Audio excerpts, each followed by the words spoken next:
नारायण नारायण। आज हम पढ़ रहे हैं श्री रामचरितमानस, अयोध्या कांड, द्वितीय सोपान, नवानपरायण 6, मासपरायण 21। तब केवट दौड़कर ऊंचे चढ़ गया और भुजा उठाकर भरत जी से कहने लगा, हे नाथ, ये जो पाकर, जामुन, आम और तमाल के विशाल वृक्ष दिखाई देते हैं, जिन श्रेष्ठ वृक्षों के बीच में एक सुंदर विशाल बड़ का वृक्ष सुशोभित है, जिसको देखकर मन मोहित हो जाता है, उसके पत्ते नीले और सघन हैं और उसमें लाल फल लगे हैं, उसकी घनी छाया सब ऋतुओं में सुख देने वाली है। मानो ब्रह्मा जी ने परम शोभा को एकत्र करके अंधकार और लालिमामयी राशि सी रच दी है। हे गुसाई, ये वृक्ष नदी के समीप हैं, जहाँ श्री राम की पर्णकुटी छाई है। वहाँ तुलसी के बहुत से सुंदर वृक्ष सुशोभित हैं, जो कहीं कहीं सीता जी ने और कहीं लक्ष्मण जी ने लगाए हैं। इसी बड़ की छाया में सीता जी ने अपने कर कमलों से सुंदर वेदी बनाई है, जहाँ सुजान श्री सीता राम जी मुनियों के वृंद समेत बैठकर नित्य शास्त्र, वेद और पुराणों के सब कथा इतिहास सुनते हैं। सखा के वचन सुनकर और वृक्षों को देखकर भरत जी के नेत्रों में जल उमड़ आया। दोनों भाई प्रणाम करते हुए चले। उनके प्रेम का वर्णन करने में सरस्वती जी भी सकुचाती हैं। श्री रामचंद्र जी के चरण चिन्ह देखकर दोनों भाई ऐसे हर्षित होते हैं मानो दरिद्र पारस पा गया हो। वहाँ की रज को मस्तक पर रखकर हृदय में और नेत्रों में लगाते हैं और श्री रघुनाथ जी के मिलने के समान सुख पाते हैं। भरत जी की अत्यंत अनिर्वचनीय दशा देखकर वन के पशु पक्षी और जड़ वृक्ष आदि सभी प्रेम में मग्न हो गए। प्रेम के विशेष वश होने से सखा निषाद राज को भी रास्ता भूल गया। तब देवता सुंदर रास्ता बतलाकर फूल बरसाने लगे। भरत के प्रेम की इस स्थिति को देखकर सिद्ध और साधक लोग भी अनुराग से भर गए और उनके स्वाभाविक प्रेम की प्रशंसा करने लगे कि यदि इस पृथ्वी तल पर भरत का जन्म अथवा प्रेम न होता तो जड़ को चेतन और चेतन को जड़ कौन करता। प्रेम अमृत है, विरह मंदराचल पर्वत है, भरत जी गहरे समुद्र हैं। कृपा के समुद्र श्री रामचंद्र जी ने देवता और साधुओं के हित के लिए स्वयं इस भरत रूपी गहरे समुद्र को अपने विरह रूपी मंदराचल से मत कर यह प्रेम रूपी अमृत प्रकट किया है। सखा निषाद राज सहित इस मनोहर जोड़ी को सघन वन की आड़ के कारण लक्ष्मण जी नहीं देख पाए। भरत जी ने प्रभु श्री रामचंद्र जी के समस्त सुमंगलों के धाम और सुंदर पवित्र आश्रम को देखा। आश्रम में प्रवेश करते ही भरत जी का दुख और दाह मिट गया, मानो योगी को परमार्थ की प्राप्ति हो गई हो। भरत जी ने देखा कि लक्ष्मण जी प्रभु के आगे खड़े हैं और पूछे हुए वचन प्रेम पूर्वक कह रहे हैं, पूछी हुई बात का प्रेम पूर्वक उत्तर दे रहे हैं। सिर पर जटा है, कमर में मुनियों का वल्कल वस्त्र बांधे हैं और उसी में तरकस कसे हैं। हाथ में बाण तथा कंधे पर धनुष है। वेदी पर मुनि और साधुओं का समुदाय बैठा है और सीता जी सहित श्री रघुनाथ जी विराजमान हैं।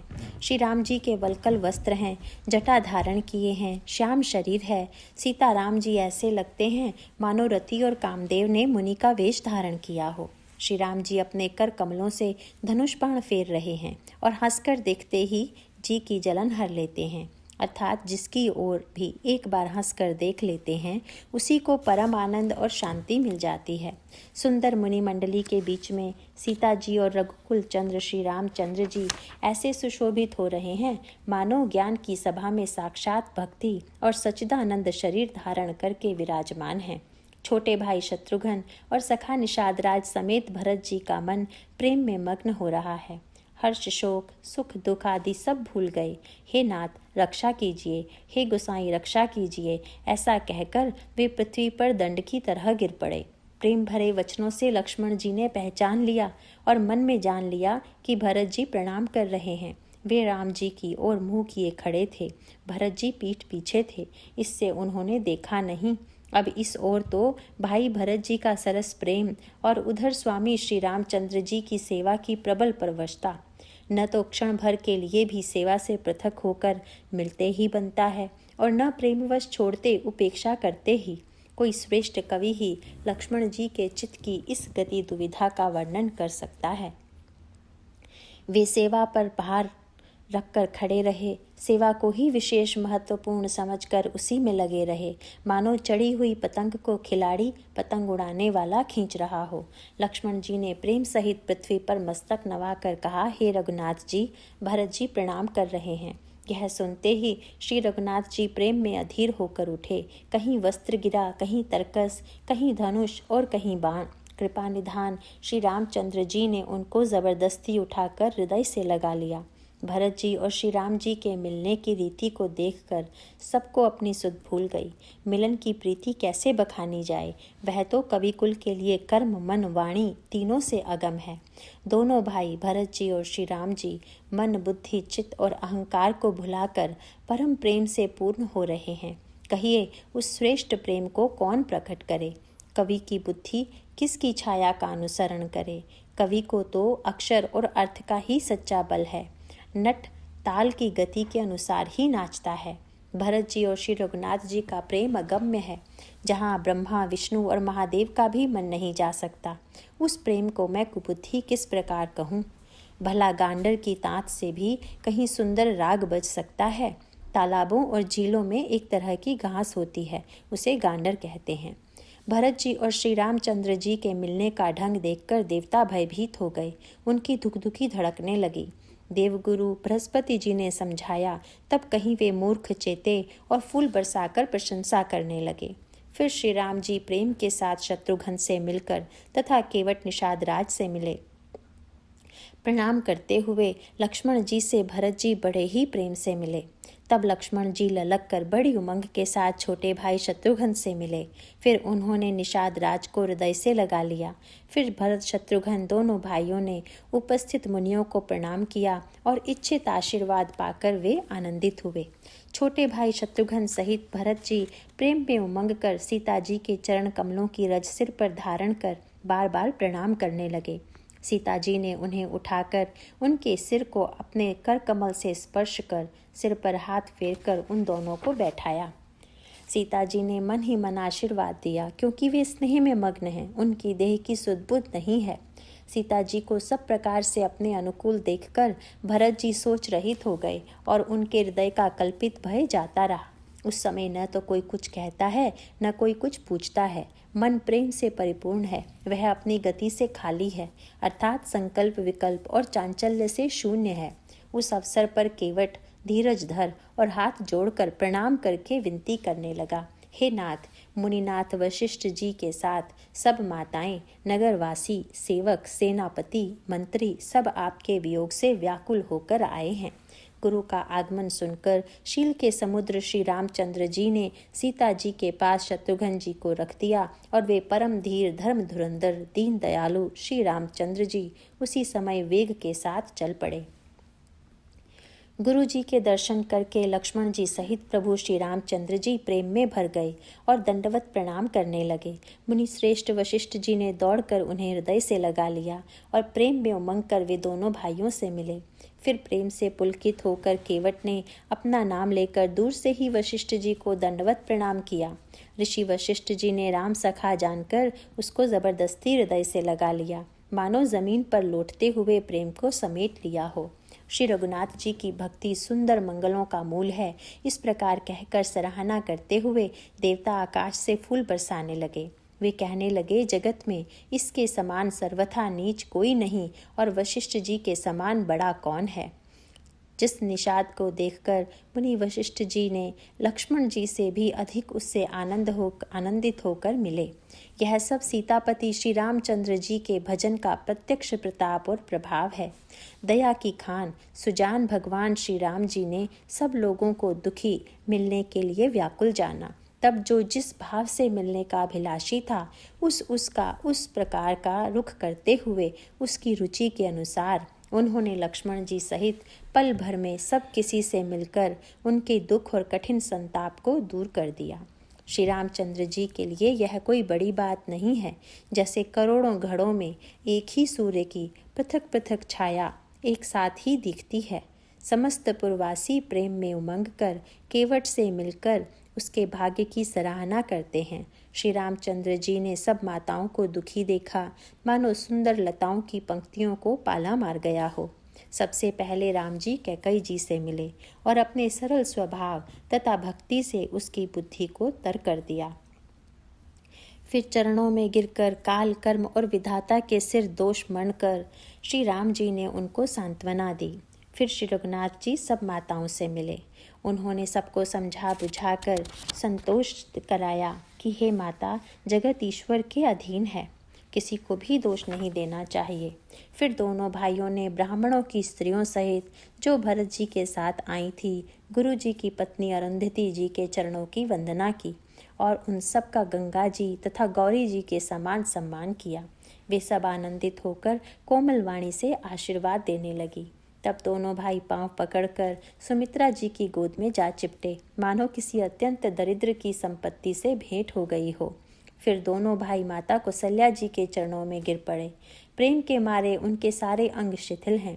बड़े ही स्नेह से माता ने उन्हें हृदय से लगा लिया और नेत्रों से बहे हुए प्रेमाश्रुओं के जल से उन्हें नहला दिया।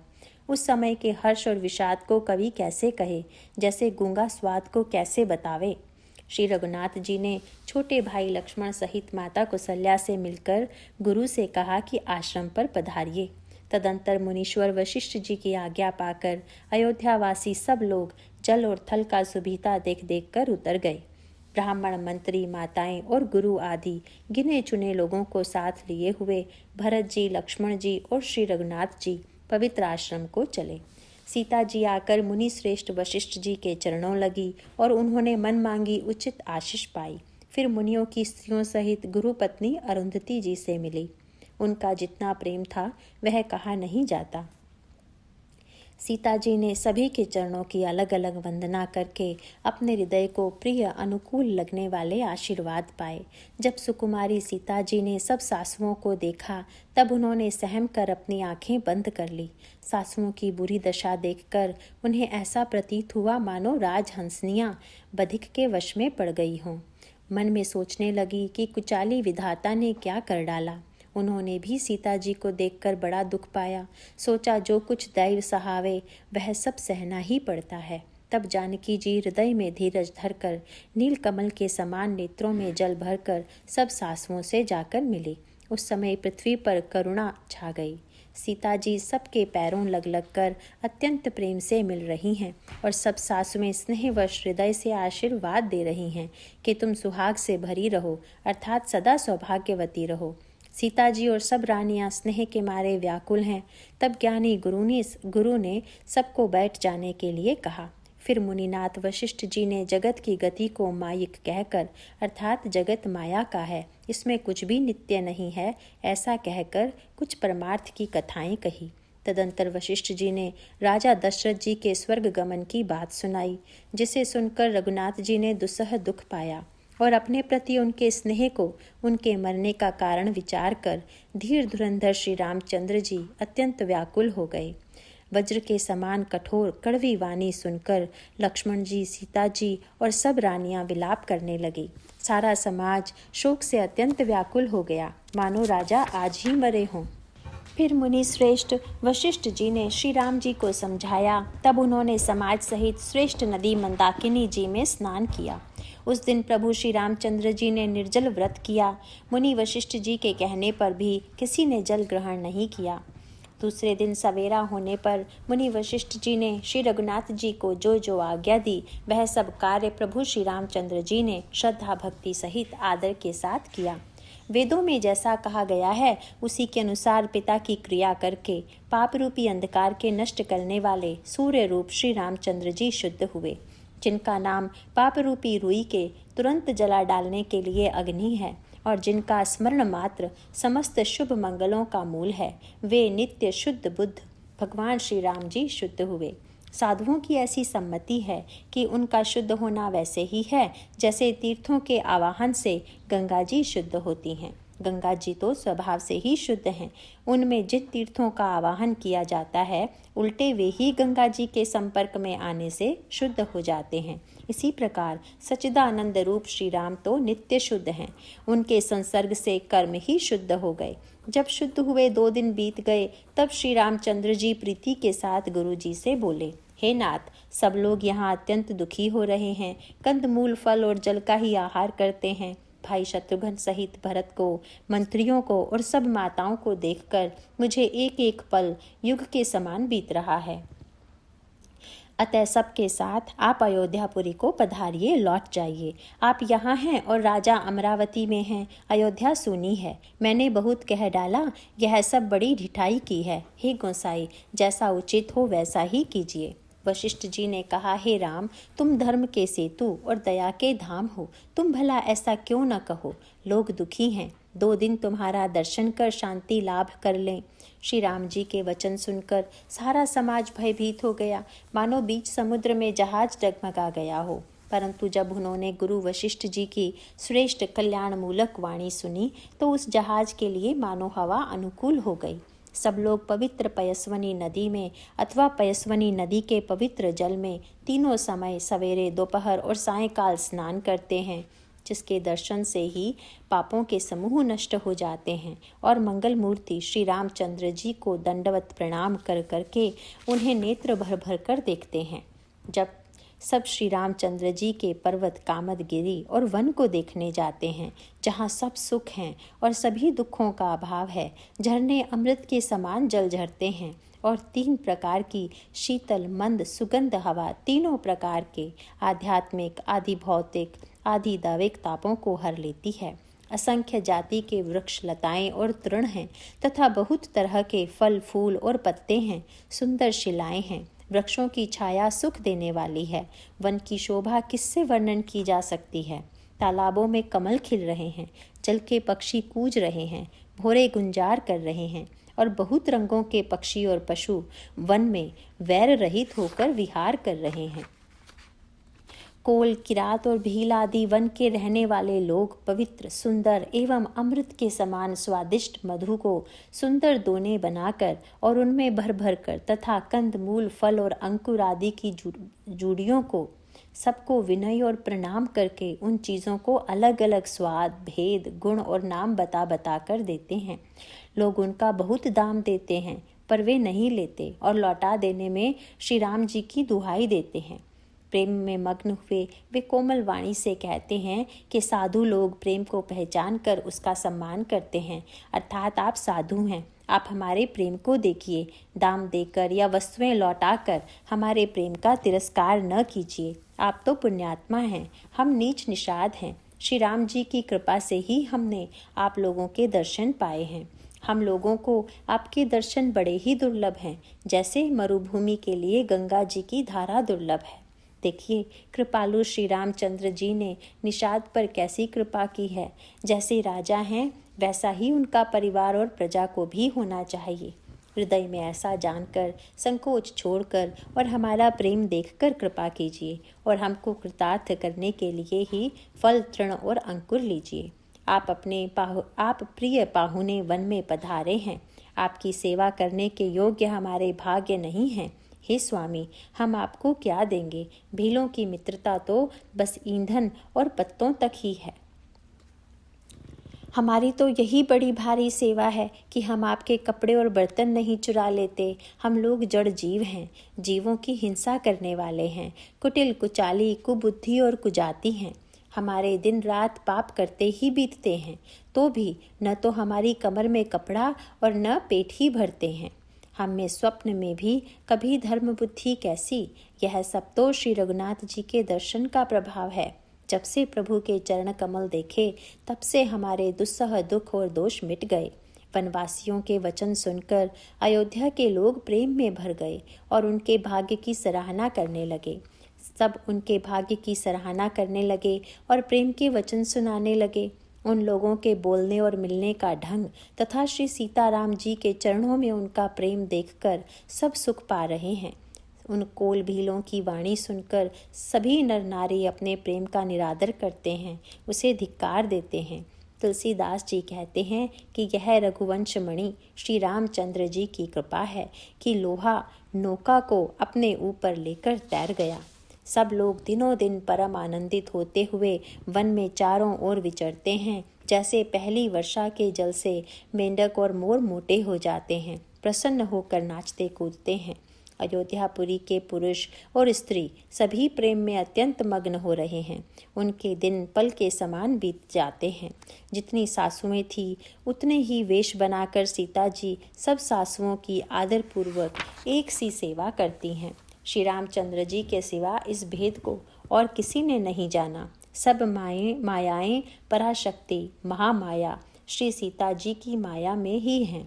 सीता जी ने सासुओं को सेवा से वश में कर लिया। उन्होंने सुख पाकर सीख और आशीर्वाद दिए। सीता जी समेत दोनों भाइयों श्री राम लक्ष्मण को सरल स्वभाव देखकर कुटिल रानी कैकई भरपेट पछताई। वह पृथ्वी और यमराज से याचना करती है, किंतु धरती बीच फट कर समा जाने के लिए रास्ता नहीं देती और विधाता मौत नहीं देता। लोक और वेद में प्रसिद्ध है और कवि ज्ञानी भी कहते हैं कि जो श्री राम जी से विमुख है उन्हें नरक में भी ठोर नहीं मिलती। सबके मन में यह संदेह हो रहा था कि हे विधाता, श्री रामचंद्र जी का अयोध्या जाना होगा या नहीं। भरत जी को न तो रात को नींद आती है न दिन में भूख ही लगती है। वे पवित्र सोच में ऐसे विकल हैं जैसे नीचे तल के कीचड़ में डूबी हुई मछली को जल की कमी से व्याकुलता होती है। भरत जी सोचते हैं कि माता के मिस से काल ने कुचाल की, जैसे धान के पकते समय इति का भय आ उपस्थित हो। अब श्री रामचंद्र जी का राज्याभिषेक किस प्रकार हो, मुझे तो एक भी उपाय नहीं सूझता। गुरु जी की आज्ञा मानकर तो श्री राम जी अवश्य ही अयोध्या को लौट चलेंगे, परंतु मुनि वशिष्ठ जी तो श्री रामचंद्र जी की रुचि जानकर ही कुछ कहेंगे, अर्थात श्री राम जी की रुचि देखे बिना जाने को नहीं कहेंगे। माता कौशल्या जी के कहने से भी श्री रघुनाथ जी लौट सकते हैं, पर भला श्री राम जी को जन्म देने वाली माता क्या कभी हट करेगी? मुझ सेवक की तो बात ही कितनी है, उसमें भी समय खराब है। मेरे दिन अच्छे नहीं हैं और विधाता प्रतिकूल है। यदि मैं हट करता हूँ तो यह घोर कुकर्म अधर्म होगा, क्योंकि सेवक का धर्म शिवजी के पर्वत कैलाश से भी भारी, निभाने में कठिन है। एक भी युक्ति भरत जी के मन में न ठहरी। सोचते ही सोचते रात बीत गई। भरत जी प्रातःकाल स्नान करके और प्रभु श्री रामचंद्र जी को सिर नवा कर बैठे ही थे कि ऋषि वशिष्ठ जी ने उनको बुलवा भेजा। भरत जी गुरु के चरण कमलों में प्रणाम करके आज्ञा पाकर बैठ गए। उसी समय ब्राह्मण, महाजन, मंत्री आदि सभी सभासद आकर जुट गए। श्रेष्ठ मुनि वशिष्ठ जी समयोचित वचन बोले, हे सभासदों, हे सुजान भरत सुनो। सूर्यकुल के सूर्य महाराज श्री रामचंद्र धर्म धुरंधर और स्वतंत्र भगवान हैं। वे सत्य प्रतिज्ञ हैं और वेद की मर्यादा के रक्षक हैं। श्री राम जी का अवतार ही जगत के कल्याण के लिए हुआ है। वे गुरु, पिता और माता के वचनों के अनुसार चलने वाले हैं। दुष्टों के दल का नाश करने वाले और देवताओं के हितकारी हैं। नीति, प्रेम, परमार्थ और स्वार्थ को श्री राम जी के समान यथार्थ तत्व से कोई नहीं जानता। ब्रह्मा, विष्णु, महादेव, चंद्र, सूर्य, दिक्पाल, माया, जीव, सभी कर्म और काल, शेष जी और पृथ्वी एवं पाताल के अन्य राजा आदि जहाँ तक प्रभुता है और योग की सिद्धियाँ जो वेद और शास्त्रों में गाई गई हैं, हृदय में अच्छी तरह विचार कर देखो तो यह स्पष्ट दिखाई देगा कि श्री राम जी की आज्ञा इन सभी के सिर पर है, अर्थात श्री राम जी ही सबके एकमात्र महान महेश्वर हैं। अतएव श्री राम जी की आज्ञा और रुख रखने में ही हम सबका हित होगा। इस तत्व और रहस्य को समझकर अब तुम सयाने लोग जो सबको सम्मत हो वही मिलकर करो। श्री राम जी का राज्याभिषेक सबके लिए सुखदायक है। मंगल और आनंद का मूल यही एक मार्ग है। अब श्री रघुनाथ जी अयोध्या किस प्रकार चलें, विचार कर कहो, वही उपाय किया जाए। मुनि श्रेष्ठ वशिष्ठ जी की नीति, परमार्थ और स्वार्थ, लौकिक हित में सनी हुई वाणी सबने आदरपूर्वक सुनी, पर किसी को कोई उत्तर नहीं आता। सब लोग भोले, विचार शक्ति से रहित हो गए। तब भरत ने सिर नवाकर हाथ जोड़े और कहा, सूर्यवंश में एक से एक अधिक बहुत बड़े से राजा हो गए हैं। सभी के जन्म के कारण पिता माता होते हैं और शुभ अशुभ कर्मों का फल विधाता देते हैं। आपकी आशीष ही एक ऐसी है जो दुखों का दमन करके समस्त कल्याणों को सज देती है। यह जगत जानता है। हे स्वामी, आप वही हैं जिन्होंने विधाता की गति विधान को भी रोक दिया। आपने जो जो टेक दी, जो निश्चय कर दिया, उसे कौन टाल सकता है। अब आप मुझसे उपाय पूछते हैं, यह सब मेरा अभाग्य है। भरत जी के प्रेममय वचनों को सुनकर गुरु जी के हृदय में प्रेम उमड़ आया। वे बोले, हे तात, बात सत्य है, पर है श्री राम जी की कृपा से ही। राम विमुख को तो स्वप्न में भी सिद्धि नहीं मिलती। हे तात, मैं एक बात कहने में सकुचाता हूँ। बुद्धिमान लोग सर्वस्व जाता देखकर आधे की रक्षा के लिए आधा छोड़ दिया करते हैं। अतः तुम दोनों भाई भरत शत्रुघ्न वन को जाओ और लक्ष्मण सीता और श्री रामचंद्र को लौटा दिया जाए। ये सुंदर वचन सुनकर दोनों भाई हर्षित हो गए। उनके सारे अंग परमानंद से परिपूर्ण हो गए। उनके मन प्रसन्न हो गए। शरीर में तेज सुशोभित हो गया, मानो राजा दशरथ जी उठे हों और श्री रामचंद्र जी राजा हो गए हों। अन्य लोगों को तो इसमें लाभ अधिक और हानि कम प्रतीत हुई, परंतु रानियों को दुख सुख समान ही थे। राम लक्ष्मण वन में रहें या भरत शत्रुघ्न, दो पुत्रों का वियोग तो रहेगा ही। यह समझकर वे सब रोने लगी। भरत जी कहने लगे, मुनि ने जो कहा वह करने से जगत भर के जीवों को उनकी इच्छित वस्तु देने का फल होगा। 14 वर्ष की कोई अवधि नहीं, मैं जन्म भर वन में वास करूंगा। मेरे लिए इससे बढ़कर और कोई सुख नहीं है। श्री रामचंद्र जी और सीता जी हृदय की जानने वाले हैं और आप सर्वज्ञ तथा सुजान हैं। यदि आप यह सत्य कह रहे हैं तो हे नाथ, अपने वचनों को प्रणाम कीजिए, उनके अनुसार व्यवस्था कीजिए।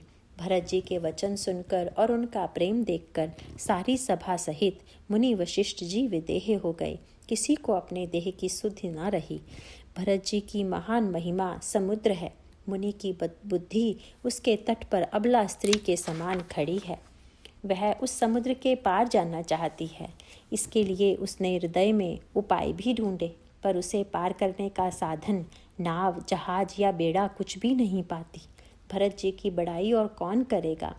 तलैया की सीपी में भी कहीं समुद्र समा सकता है। मुनि वशिष्ठ जी के अंतरात्मा को भरत जी बहुत अच्छे लगे और वे समाज सहित श्री राम जी के पास आए। प्रभु श्री रामचंद्र जी ने प्रणाम कर उत्तम आसन दिया। सब लोग मुनि की आज्ञा सुनकर बैठ गए। श्रेष्ठ मुनि देश, काल और अवसर के अनुसार विचार करके वचन बोले, हे सर्वज्ञ, हे सुजान, हे धर्म, नीति, गुण और ज्ञान के भंडार राम, सुनिए। आप सबके हृदय के भीतर बसते हैं और सबके भले बुरे भाव को जानते हैं।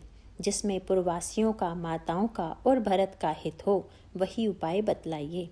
आर्त लोग कभी विचार कर नहीं कहते।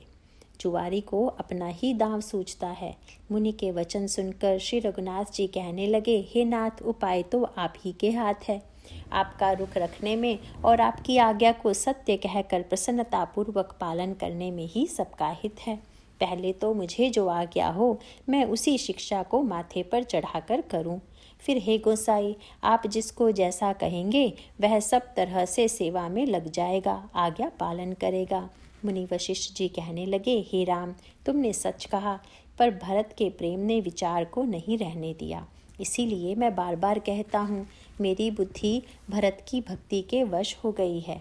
मेरी समझ में तो भरत की रुचि रखकर जो कुछ किया जाएगा, शिवजी साक्षी हैं, वह सब शुभ ही होगा।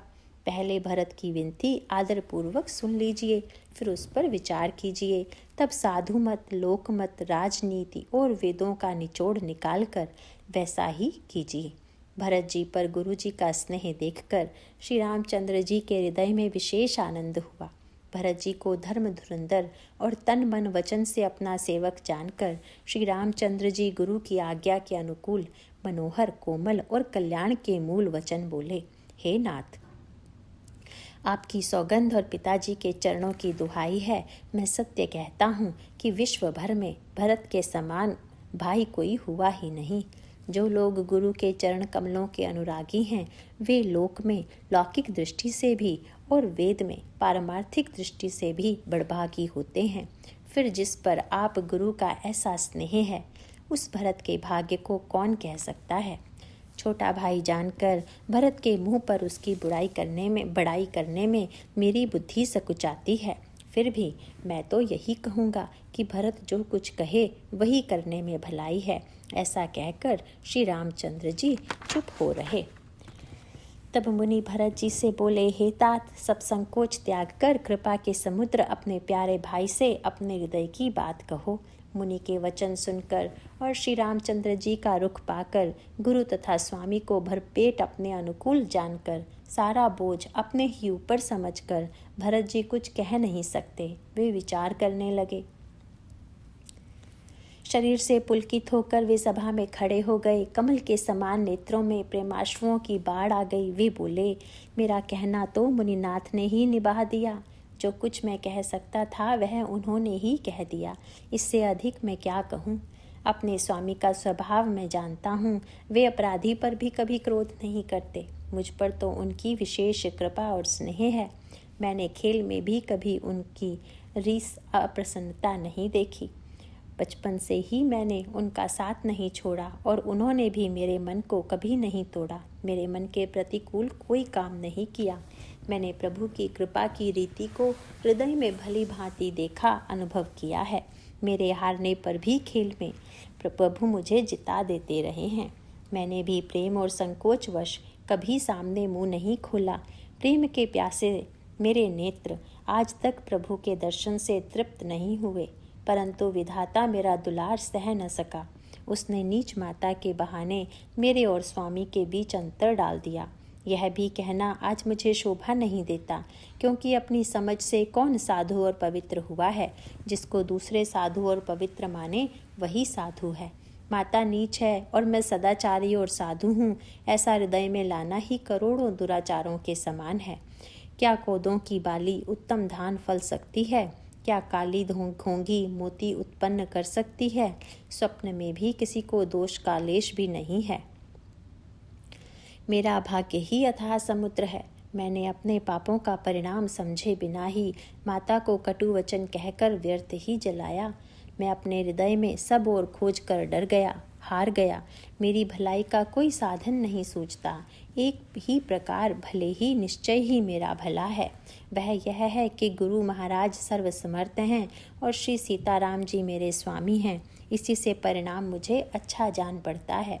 साधुओं की सभा में गुरु जी और स्वामी के समीप इस पवित्र तीर्थ स्थान में मैं सत्य भाव से कहता हूँ, यह प्रेम है या प्रपंच, छल कपट, झूठ है या सच, इसे सर्वज्ञ मुनि वशिष्ठ जी और अंतर्यामी श्री रघुनाथ जी जानते हैं।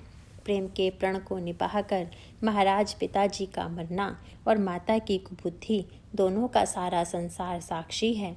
माताएं व्याकुल हैं, वे देखी नहीं जाती। अवधपुरी के नर नारी दुस्सह ताप से जल रहे हैं। मैं ही इन सब अनर्थों का मूल हूँ। यह सुनकर और समझकर मैंने सब दुख सहा है। श्री रघुनाथ जी लक्ष्मण और सीता जी के साथ मुनियों का सा वेश धारण कर बिना जूते पहने पांव प्यादे ही वन को चले गए। यह सुनकर शंकर जी साक्षी हैं। इस घाव से भी मैं जीता रह गया। यह सुनते ही मेरे प्राण नहीं निकल गए। फिर निषाद राज का प्रेम देखकर भी इस वज्र से भी कठोर हृदय में छेद नहीं हुआ। यह फटा नहीं। अब यहाँ आकर सब आँखों से देख लिया। यह जड़ जीव जीता रहकर सभी सहावेगा। जिनको देखकर रास्ते की सांपिनी और बिच्छी भी अपने भयानक विष और तीव्र क्रोध को त्याग देती हैं।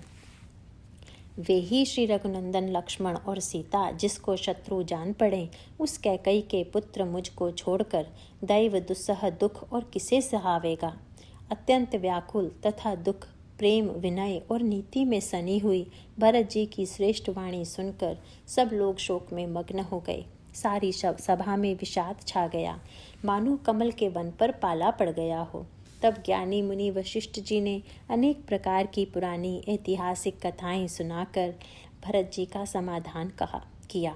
फिर सूर्य कुल रूपी कुमुद वन के प्रफुल्लित करने वाले चंद्रमा श्री रघुनंदन उचित वचन बोले, हे तात, तुम अपने हृदय में व्यर्थ ही ग्लानि करते हो। जीव की गति को ईश्वर के अधीन जानो। मेरे मत में भूत भविष्य वर्तमान तीनों कालों और स्वर्ग, पृथ्वी और पाताल तीनों लोकों के सब पुण्यात्मा पुरुष तुमसे नीचे हैं। हृदय में भी तुम पर कुटिलता का आरोप करने से यह लोक, यहाँ के सुख, यश आदि बिगड़ जाता है और परलोक भी नष्ट हो जाता है। मरने के बाद भी अच्छी गति नहीं मिलती। माता कैकेयी को तो वे ही मूर्ख दोष देते हैं जिन्होंने गुरु और साधुओं की सभा का सेवन नहीं किया है। हे भरत, तुम्हारा नाम स्मरण करते ही सब पाप प्रपंच और समस्त अमंगलों के समूह मिट जाएंगे तथा इस लोक में सुंदर यश और परलोक में सुख प्राप्त होगा। हे भरत, मैं स्वभाव से ही सत्य कहता हूँ, शिवजी साक्षी हैं, यह पृथ्वी तुम्हारी ही रखी रह रही है। हे तात, तुम व्यर्थ कुतर्क न करो, वैर और प्रेम छिपाए नहीं छिपते। पक्षी और पशु मनुष्यों के पास बेधड़क चले जाते हैं, पर हिंसा करने वाले बधिकों को देखते ही भाग जाते हैं। मित्र और शत्रु को पशु पक्षी भी पहचानते हैं, फिर मनुष्य शरीर तो गुण और ज्ञान का भंडार ही है। हे तात, मैं तुम्हें अच्छी तरह जानता हूँ, क्या करूँ? जी में बड़ा असमंजस है। राजा ने मुझे त्याग कर सत्य को रखा और प्रेम प्रण के लिए शरीर छोड़ दिया। उनके वचन को मेटते मन में सोच होता है। उससे भी बढ़कर तुम्हारा संकोच है, उस पर भी गुरुजी ने मुझे आज्ञा दी है, इसलिए अब तुम जो कुछ कहो अवश्य ही मैं वही करना चाहता हूँ। तुम मन को प्रसन्न कर और संकोच को त्याग कर जो कुछ कहो मैं आज वही करूँ। सत्य प्रतिज्ञ रघुकुल श्रेष्ठ श्री राम जी का यह वचन सुनकर सारा समाज सुखी हो गया। देवगणों सहित देवराज इंद्र भयभीत होकर सोचने लगे कि अब बना बनाया काम बिगड़ना ही चाहता है, कुछ उपाय करते नहीं बनता। तब वे सब मन ही मन श्री राम जी की शरण गए। फिर वे विचार करके आपस में कहने लगे कि श्री रघुनाथ जी तो भक्त की भक्ति के वश हैं। अम्बरीश और दुर्वासा की घटना याद करके तो देवता और इंद्र बिल्कुल ही निराश हो गए। पहले देवताओं ने बहुत समय तक दुख सहे, तब भक्त प्रहलाद ने ही नरसिंह भगवान को प्रकट किया था। सब देवता परस्पर कानों से लग लग कर और सिर धुन कर कहते हैं कि अब इस बार देवताओं का काम भरत जी के हाथ है। हे देवताओं, और कोई उपाय नहीं दिखाई देता। श्री राम जी अपने श्रेष्ठ सेवकों की सेवा को मानते हैं, अर्थात उनके भक्त की कोई सेवा करता है तो उस पर बहुत प्रसन्न होते हैं। अतएव अपने गुण और शील से श्री राम जी को वश में करने वाले भरत जी का ही सब लोग अपने अपने हृदय में प्रेम सहित स्मरण करो। देवताओं का मत सुनकर देवगुरु बृहस्पति जी ने कहा, अच्छा विचार किया, तुम्हारे बड़े भाग्य हैं। भरत जी के चरणों का प्रेम जगत में समस्त शुभ मंगलों का मूल है। सीतानाथ श्री राम जी के सेवक की सेवा सैकड़ों कामधेनुओं के समान सुंदर है। तुम्हारे मन में भरत जी की भक्ति आई है तो अब सोच छोड़ दो, विधाता ने बात बना दी है। हे देवराज, भरत जी का प्रभाव तो देखो। श्री रघुनाथ जी सहज स्वभाव से ही उनके पूर्ण रूप से वश में हैं। हे देवताओं, भरत जी को श्री रामचंद्र जी की परछाई की भांति उनका अनुसरण करने वाला जानकर मन स्थिर करो, डर की बात नहीं है। देवगुरु बृहस्पति जी और देवताओं की सम्मति, आपस का विचार और उनका सोच सुनकर अंतर्यामी प्रभु श्री राम जी को संकोच हुआ। भरत जी ने अपने मन में सब बोझा अपने ही सिर जाना और वे हृदय में करोड़ों प्रकार के अनुमान लगाने लगे। सब तरह से विचार करके अंत में उन्होंने मन में यही निश्चय किया कि श्री राम जी की आज्ञा में ही अपना कल्याण है। उन्होंने अपना प्रण छोड़कर मेरा प्रण रखा। यह कुछ कम कृपा और स्नेह नहीं किया, अर्थात अत्यंत ही अनुग्रह और स्नेह किया। श्री जानकी नाथ जी ने सब प्रकार से मुझ पर अत्यंत अपार अनुग्रह किया। तदंतर भरत जी दोनों कर कमलों को जोड़कर प्रणाम करके बोले, हे स्वामी, हे कृपा के समुद्र, हे अंतर्यामी, अब मैं अधिक क्या कहूँ और क्या कहाऊँ। गुरु महाराज को प्रसन्न और स्वामी को अनुकूल जानकर मेरे मलिन मन की कल्पित पीड़ा मिट गई। मैं मिथ्या डर से ही डर गया था, मेरी सोच की जड़ ही न थी। दिशा भूल जाने पर हे देव, सूर्य का दोष नहीं है। मेरा दुर्भाग्य, माता की कुटिलता, विधाता की टेढ़ी चाल और काल की कठिनता, इन सब ने मिलकर पैर रोप कर प्रण करके मुझे नष्ट कर दिया था। परंतु शरणागत के रक्षक आपने अपना शरणागत की रक्षा का प्रण निभाा, मुझे बचा लिया। यह आपकी कोई नई रीति नहीं है, यह लोक और वेदों में प्रकट है, छिपी नहीं है। सारा जगत बुरा करने वाला हो, किंतु हे स्वामी, केवल एक आप ही भले अनुकूल हों, तो फिर कहिए किसकी भलाई से भला हो सकता है। हे देव, आपका स्वभाव कल्पवृक्ष के समान है। वह न कभी किसी के सम्मुख अनुकूल है, न विमुख प्रतिकूल है। उस वृक्ष कल्पवृक्ष को पहचान कर जो उसके पास जाए तो उसकी छाया ही सारी चिंताओं का नाश करने वाली है। राजा रंक भले बुरे जगत में सभी उससे मांगते ही मनचाही वस्तु पाते हैं। गुरु और स्वामी का सब प्रकार से स्नेह देखकर मेरा क्षोभ मिट गया। मन में कुछ भी संदेह नहीं रहा। हे दया की खान, अब वही कीजिए जिससे दास के लिए प्रभु के चित्त में क्षोभ किसी प्रकार का विचार न हो। जो सेवक स्वामी को संकोच में डालकर अपना भला चाहता है, उसकी बुद्धि नीच है। सेवक का हित तो इसी में है कि वह समस्त सुखों और लोभों को छोड़कर स्वामी की सेवा ही करे। हे नाथ, आपके लौटने में सभी का स्वार्थ है और आपकी आज्ञा पालन करने में करोड़ों प्रकार से कल्याण है। यही स्वार्थ और परमार्थ का निचोड़ है। समस्त पुण्यों का फल और संपूर्ण शुभ गतियों का श्रृंगार है। हे देव, आप मेरी एक विनती सुनकर फिर जैसा उचित हो वैसा ही कीजिए। राज तिलक की सब सामग्री सजा कर लाई गई है। जो प्रभु का मन माने तो उसे सफल कीजिए, उसका उपयोग कीजिए। छोटे भाई शत्रुघ्न समेत मुझे वन में भेज दीजिए और अयोध्या लौटकर सबको सनाथ कीजिए। नहीं तो किसी तरह भी यदि आप अयोध्या जाने को तैयार न हो, हे नाथ, लक्ष्मण और शत्रुघ्न दोनों भाइयों को लौटा दीजिए और मैं आपके साथ चलूं। अथवा हम तीनों भाई वन को चले जाएं और हे श्री रघुनाथ, आप सीता जी सहित अयोध्या को लौट जाइए। हे दया सागर, जिस प्रकार से प्रभु का मन प्रसन्न हो वही कीजिए। हे देव, आपने सारा भार जिम्मेवारी मुझ पर रख दिया, पर मुझ में न तो नीति का विचार है न धर्म का। मैं तो अपने स्वार्थ के लिए सब बातें कह रहा हूँ। आर्थ मनुष्य के चित्त में विवेक नहीं रहता। स्वामी की आज्ञा सुनकर जो उत्तर दे, ऐसी सेवक को देखकर लज्जा भी लजा जाती है। मैं अवगुणों का ऐसा अथाह समुद्र हूँ कि प्रभु को उत्तर दे रहा हूँ, किंतु स्वामी आप स्नेहवश साधु कहकर मुझे सराहते हैं। हे कृपालु, अब तो वही मत मुझे भाता है जिससे स्वामी का मन संकोच न पावे। प्रभु के चरणों की शपथ है, मैं सत्य भाव से कहता हूँ, जगत के कल्याण के लिए एक यही उपाय है।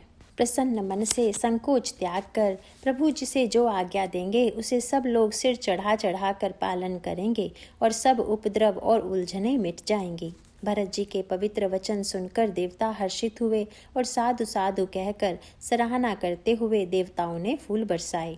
अयोध्या निवासी असमंजस के वश हो गए कि देखें अब श्री राम जी क्या कहते हैं।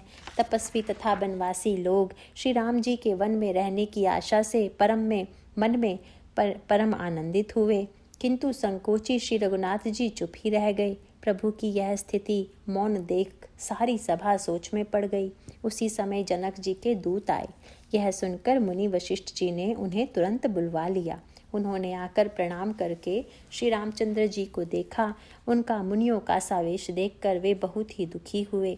मुनि श्रेष्ठ वशिष्ठ जी ने दूतों से बात पूछी कि राजा जनक का कुशल समाचार कहो। वह मुनि का कुशल प्रश्न सुनकर सकुचाकर पृथ्वी पर मस्तक नवाकर वे श्रेष्ठ दूत हाथ जोड़कर बोले, हे स्वामी, आपका आदर के साथ पूछना यही हे गोसाई कुशल का कारण हो गया। नहीं तो हे नाथ, कुशल क्षेम तो सब कौशलनाथ दशरथ जी के साथ ही चली गईं। उनके चले जाने से यूं तो सारा जगत ही अनाथ स्वामी के बिना असहाय हो गया, किंतु मिथिला और अवध तो विशेष रूप से अनाथ हो गए। अयोध्यानाथ की गति, दशरथ जी का मरण सुनकर जनकपुरवासी सभी लोग शोकवश बावले हो गए, सुध बुध भूल गए। उस समय उन्होंने विदेह को शोकमग्न देखा। उनमें से किसी को ऐसा न लगा कि उनका विदेह देहाभिमान रहित नाम सत्य है, क्योंकि देहाभिमान से शून्य पुरुष को शोक कैसा। रानी की कुचाल सुनकर राजा जनक जी को कुछ सूझ न पड़ा, जैसे मणि के बिना सांप को नहीं सूझता। फिर भरत जी को राज्य और श्री रामचंद्र जी को वनवास सुनकर मिथिलेश्वर जनक जी के हृदय में बड़ा दुख हुआ। राजा ने विद्वानों और मंत्रियों के समाज से पूछा कि विचार कर कहिए, आज इस समय क्या करना उचित है। अयोध्या की दशा समझकर और दोनों प्रकार से असमंजस जानकर चलिए या रहिए, किसी ने कुछ नहीं कहा। जब किसी ने कोई सम्मति नहीं दी तब राजा ने धीरज धर हृदय में विचार कर 4 चतुर गुप्तचर जासूस अयोध्या को भेजे और उनसे कह दिया कि तुम लोग श्री राम जी के प्रति भरत जी के सद्भाव, अच्छे भाव, प्रेम या दुर्भाव, बुरा भाव, विरोध का यथार्थ पता लगाकर जल्दी लौट आना, किसी को तुम्हारा पता न लगने पावे। गुप्तचर अवध को गए और भरत जी का ढंग जानकर और उनकी करनी देखकर जैसे ही भरत जी चित्रकूट को चले, वे तिरहुत मिथिला को चल दिए। गुप्त दूतों ने आकर राजा जनक जी की सभा में भरत जी की करनी का अपनी बुद्धि के अनुसार वर्णन किया। उसे सुनकर गुरु, कुटुंबी, मंत्री और राजा सभी सोच और स्नेह से अत्यंत व्याकुल हो गए। फिर जनक जी ने धीरज धरकर और भरत जी की बड़ाई करके अच्छे योद्धाओं और साहनियों को बुलाया। घर, नगर और देश में रक्षकों को रखकर घोड़े, हाथी, रथ आदि बहुत सी सवारियां सजवाई। वे दुघड़िया मुहूर्त साध कर उसी समय चल पड़े। राजा ने रास्ते में कहीं विश्राम भी नहीं किया। आज ही सवेरे प्रयागराज में स्नान करके चले हैं। जब सब लोग यमुना जी उतरने लगे तब हे नाथ हमें खबर लेने को भेजा। उन्होंने ऐसा कहकर पृथ्वी पर सिर नवाया। मुनि श्रेष्ठ वशिष्ठ जी ने कोई 6-7 भीलों को साथ देकर दूतों को तुरंत विदा कर दिया।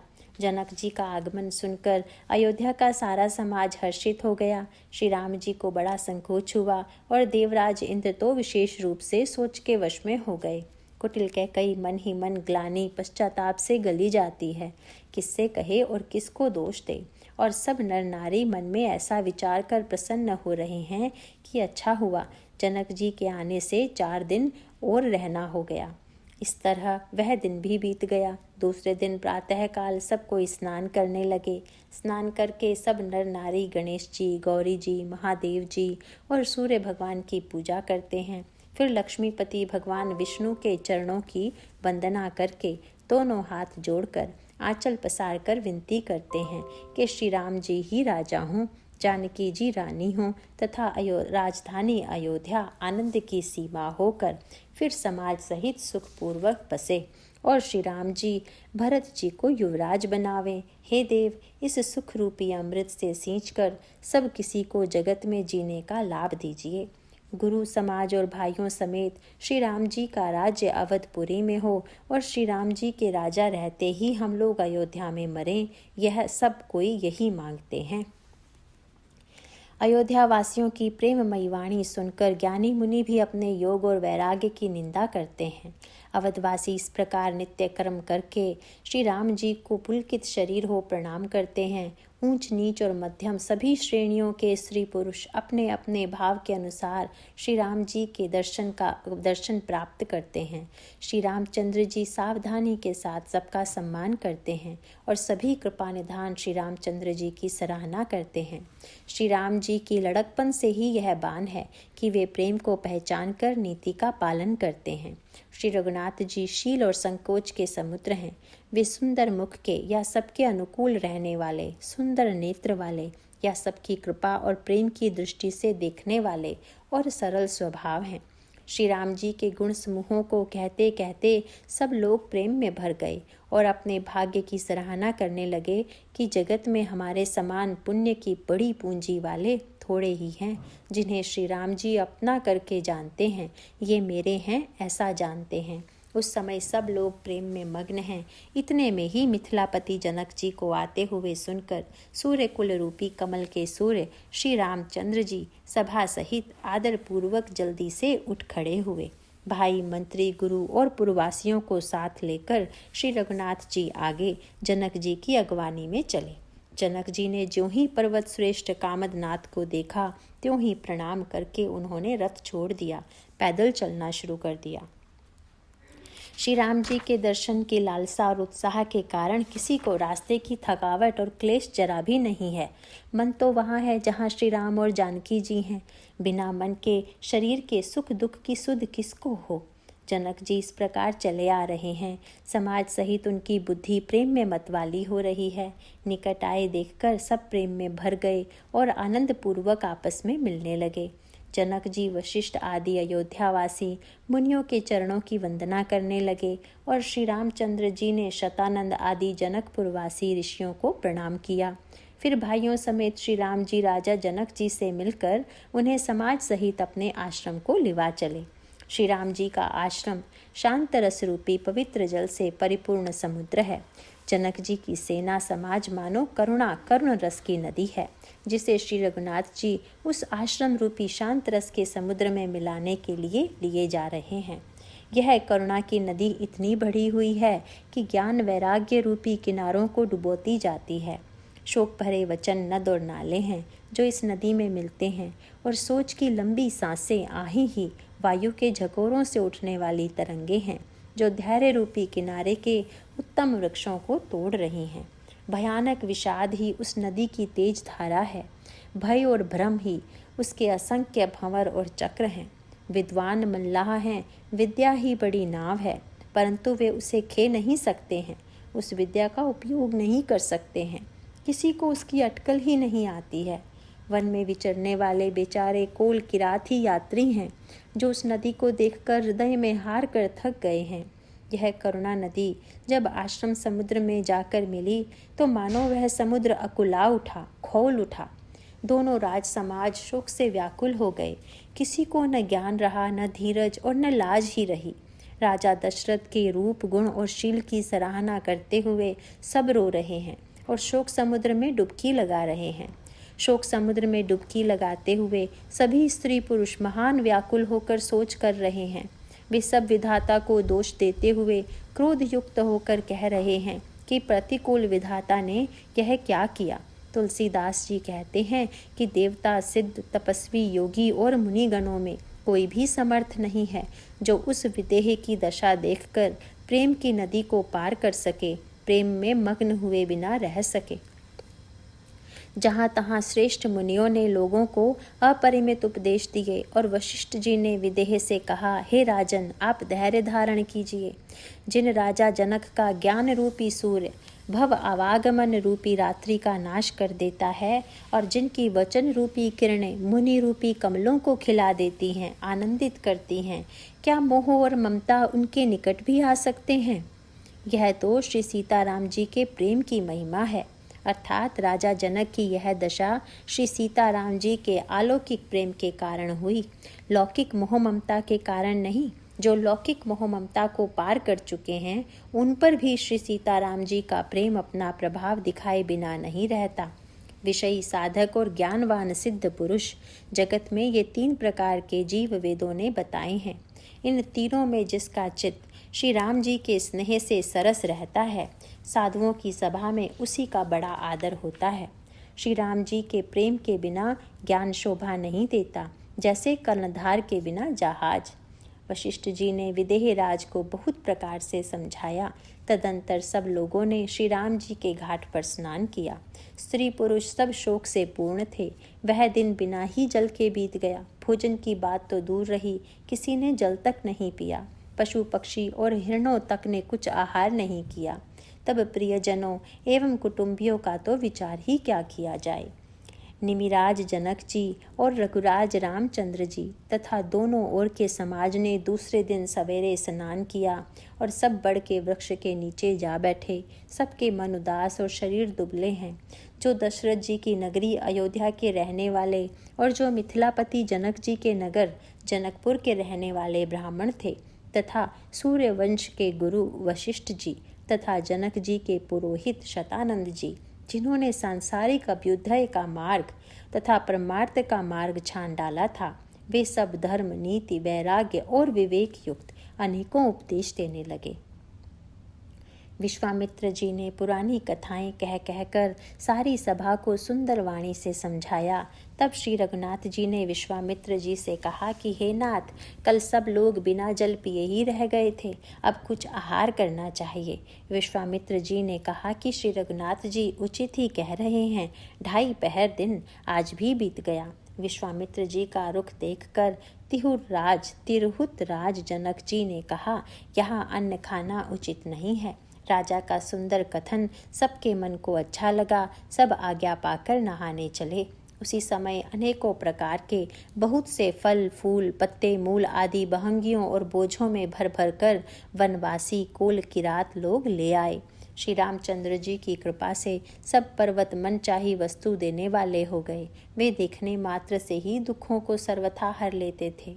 वहाँ के तालाबों, नदियों, वन और पृथ्वी के सभी भागों में मानो आनंद और प्रेम उमड़ रहा है। बेलें और वृक्ष सभी फल और फूलों से युक्त हो गए। पक्षी, पशु और भौरे अनुकूल बोलने लगे। उस अवसर पर वन में बहुत उत्साह था। सब किसी को सुख देने वाली शीतल मंद सुगंध हवा चल रही थी। वन की मनोहरता वर्णन नहीं की जा सकती। मानो पृथ्वी जनक जी की पहुनाई कर रही है। तब जनकपुर वासी सब लोग नहा नहा कर श्री रामचंद्र जी, जनक जी और मुनि जी की आज्ञा पाकर सुंदर वृक्षों को देख देख कर प्रेम रस में भरकर जहाँ तहाँ उतरने लगे। पवित्र, सुंदर और अमृत के समान स्वादिष्ट अनेकों प्रकार के पत्ते, फल, मूल और कंद श्री राम जी के गुरु वशिष्ठ जी ने सबके पास बोझे भर भर कर आदरपूर्वक भेजे। तब वे पितर, देवता, अतिथि और गुरु की पूजा करके फलाहार करने लगे। इस प्रकार 4 दिन बीत गए। श्री रामचंद्र जी को देखकर सभी नर नारी सुखी हैं। दोनों समाजों के मन में ऐसी इच्छा है कि श्री सीताराम जी के बिना लौटना अच्छा नहीं है। श्री सीताराम जी के साथ वन में रहना करोड़ों देवलोकों के निवास के समान सुखदायक है। श्री लक्ष्मण जी, श्री राम जी और श्री जानकी जी को छोड़कर जिसको घर अच्छा लगे, विधाता उसके विपरीत है। जब दैव सबके अनुकूल हो तभी श्री राम जी के पास वन में निवास हो सकता है। मंदाकिनी जी का तीनों समय स्नान और आनंद तथा मंगलों की माला रूप श्री राम जी का दर्शन, श्री राम जी के पर्वत कामदनाथ, वन और तपस्वियों के स्थानों में घूमना और अमृत के समान कंद मूल फलों का भोजन 14 वर्ष सुख के साथ पल के समान हो जाएंगे, बीत जाएंगे, जाते हुए जान ही न पड़ेंगे। सब लोग कह रहे हैं कि हम इस सुख के योग्य नहीं हैं। हमारे ऐसे भाग्य कहाँ। दोनों समाजों का श्री रामचंद्र जी के चरणों में सहज स्वभाव से ही प्रेम है। इस प्रकार सब मनोरथ कर रहे हैं। उनके प्रेम युक्त वचन सुनते ही सुनने वालों के मनों को हर लेते हैं। उसी समय सीता जी की माता श्री सुनयना जी की भेजी हुई दासियां कौशल्या आजी आदि के मिलने का सुंदर अवसर देखकर आई। उनसे यह सुनकर के सीता की सब सासुएं इस समय फुर्सत में हैं। जनक राज का नरनिवास उनसे मिलने आया। कौशल्या जी ने आदरपूर्वक उनका सम्मान किया और समयोचित आसन लाकर दिए। दोनों ओर सबके शील और प्रेम को देखकर और सुनकर कठोर वज्र भी पिघल जाते हैं। शरीर पुलकित और शिथिल हैं और नेत्रों में शोक और प्रेम के आंसू हैं। सब अपने पैरों के नखों से जमीन को देदने और सोचने लगी। सभी श्री सीताराम जी के प्रेम की मूर्ति सी हैं, मानो स्वयं करुणा ही बहुत से वेश रूप धारण करके विसूर रही हो, दुख कर रही हो। सीता जी की माता सुनयना जी ने कहा, विधाता की बुद्धि बड़ी टेढ़ी है, जो दूध के फेन जैसी कोमल वस्तु को वज्र की टाँकी से फोड़ रहा है, अर्थात जो अत्यंत कोमल और निर्दोष है, उन पर विपत्ति ढहा रहा है। अमृत केवल सुनने में आता है और विष जहाँ तहाँ प्रत्यक्ष देखे जाते हैं। विधाता की सभी करतूतें भयंकर हैं। जहाँ तहाँ कोए, उल्लू और बगुले ही दिखाई देते हैं। हंस तो एक मानसरोवर में ही हैं। यह सुनकर देवी सुमित्रा जी शोक के साथ कहने लगी, विधाता की चाल बड़ी ही विपरीत और विचित्र है, जो सृष्टि को उत्पन्न करके पालता है और फिर नष्ट कर डालता है। विधाता की बुद्धि बालकों के खेल के समान भोली विवेक शून्य है। कौशल्या जी ने कहा, किसी का दोष नहीं है। दुख सुख हानि लाभ सब कर्म के अधीन है। कर्म की गति कठिन दुर्विज्ञेय है, उसे विधाता ही जानता है, जो शुभ और अशुभ सभी फलों का देने वाला है। ईश्वर की आज्ञा सभी के सिर पर है। उत्पत्ति, स्थिति, पालन और लय, संहार तथा अमृत और विष के भी सिर पर है। ये सब भी उसी के अधीन हैं। हे देवी, मोहवश सोच करना व्यर्थ है। विधाता का प्रपंच ऐसा ही अचल और अनादि है। महाराज के मरने और जीने की बात को हृदय में याद करके जो चिंता करती हैं, वह तो हे सखी, हम अपने ही हित की हानि देखकर स्वार्थवश करती हैं। सीता जी को माता ने कहा, आपका कथन उत्तम और सत्य है। आप पुण्यात्माओं के सीमा रूप अवधपति महाराज दशरथ जी की ही तो रानी हैं, फिर भला ऐसा क्यों न कहेंगी। कौशल्या जी ने दुख भरे हृदय से कहा, श्री राम लक्ष्मण और सीता वन में जाएं, इसका परिणाम तो अच्छा ही होगा, बुरा नहीं। मुझे तो भरत की चिंता है। ईश्वर के अनुग्रह और आपके आशीर्वाद से मेरे चारों पुत्र और चारों बहुएं गंगा जी के जल के समान पवित्र हैं। हे सखी, मैंने कभी श्री राम की सौगंध नहीं की, सो आज श्री राम की शपथ करके सत्य भाव से कहती हूँ, भरत के शील, गुण, नम्रता, बड़प्पन, भाईपन, भक्ति, भरोसे और अच्छेपन का वर्णन करने में सरस्वती जी की बुद्धि बीचती है। सीप से कहीं समुद्र उलीचे जा सकते हैं। मैं भरत को सदा कुल का दीपक जानती हूँ। महाराज जी ने भी बार बार मुझे यही कहा था।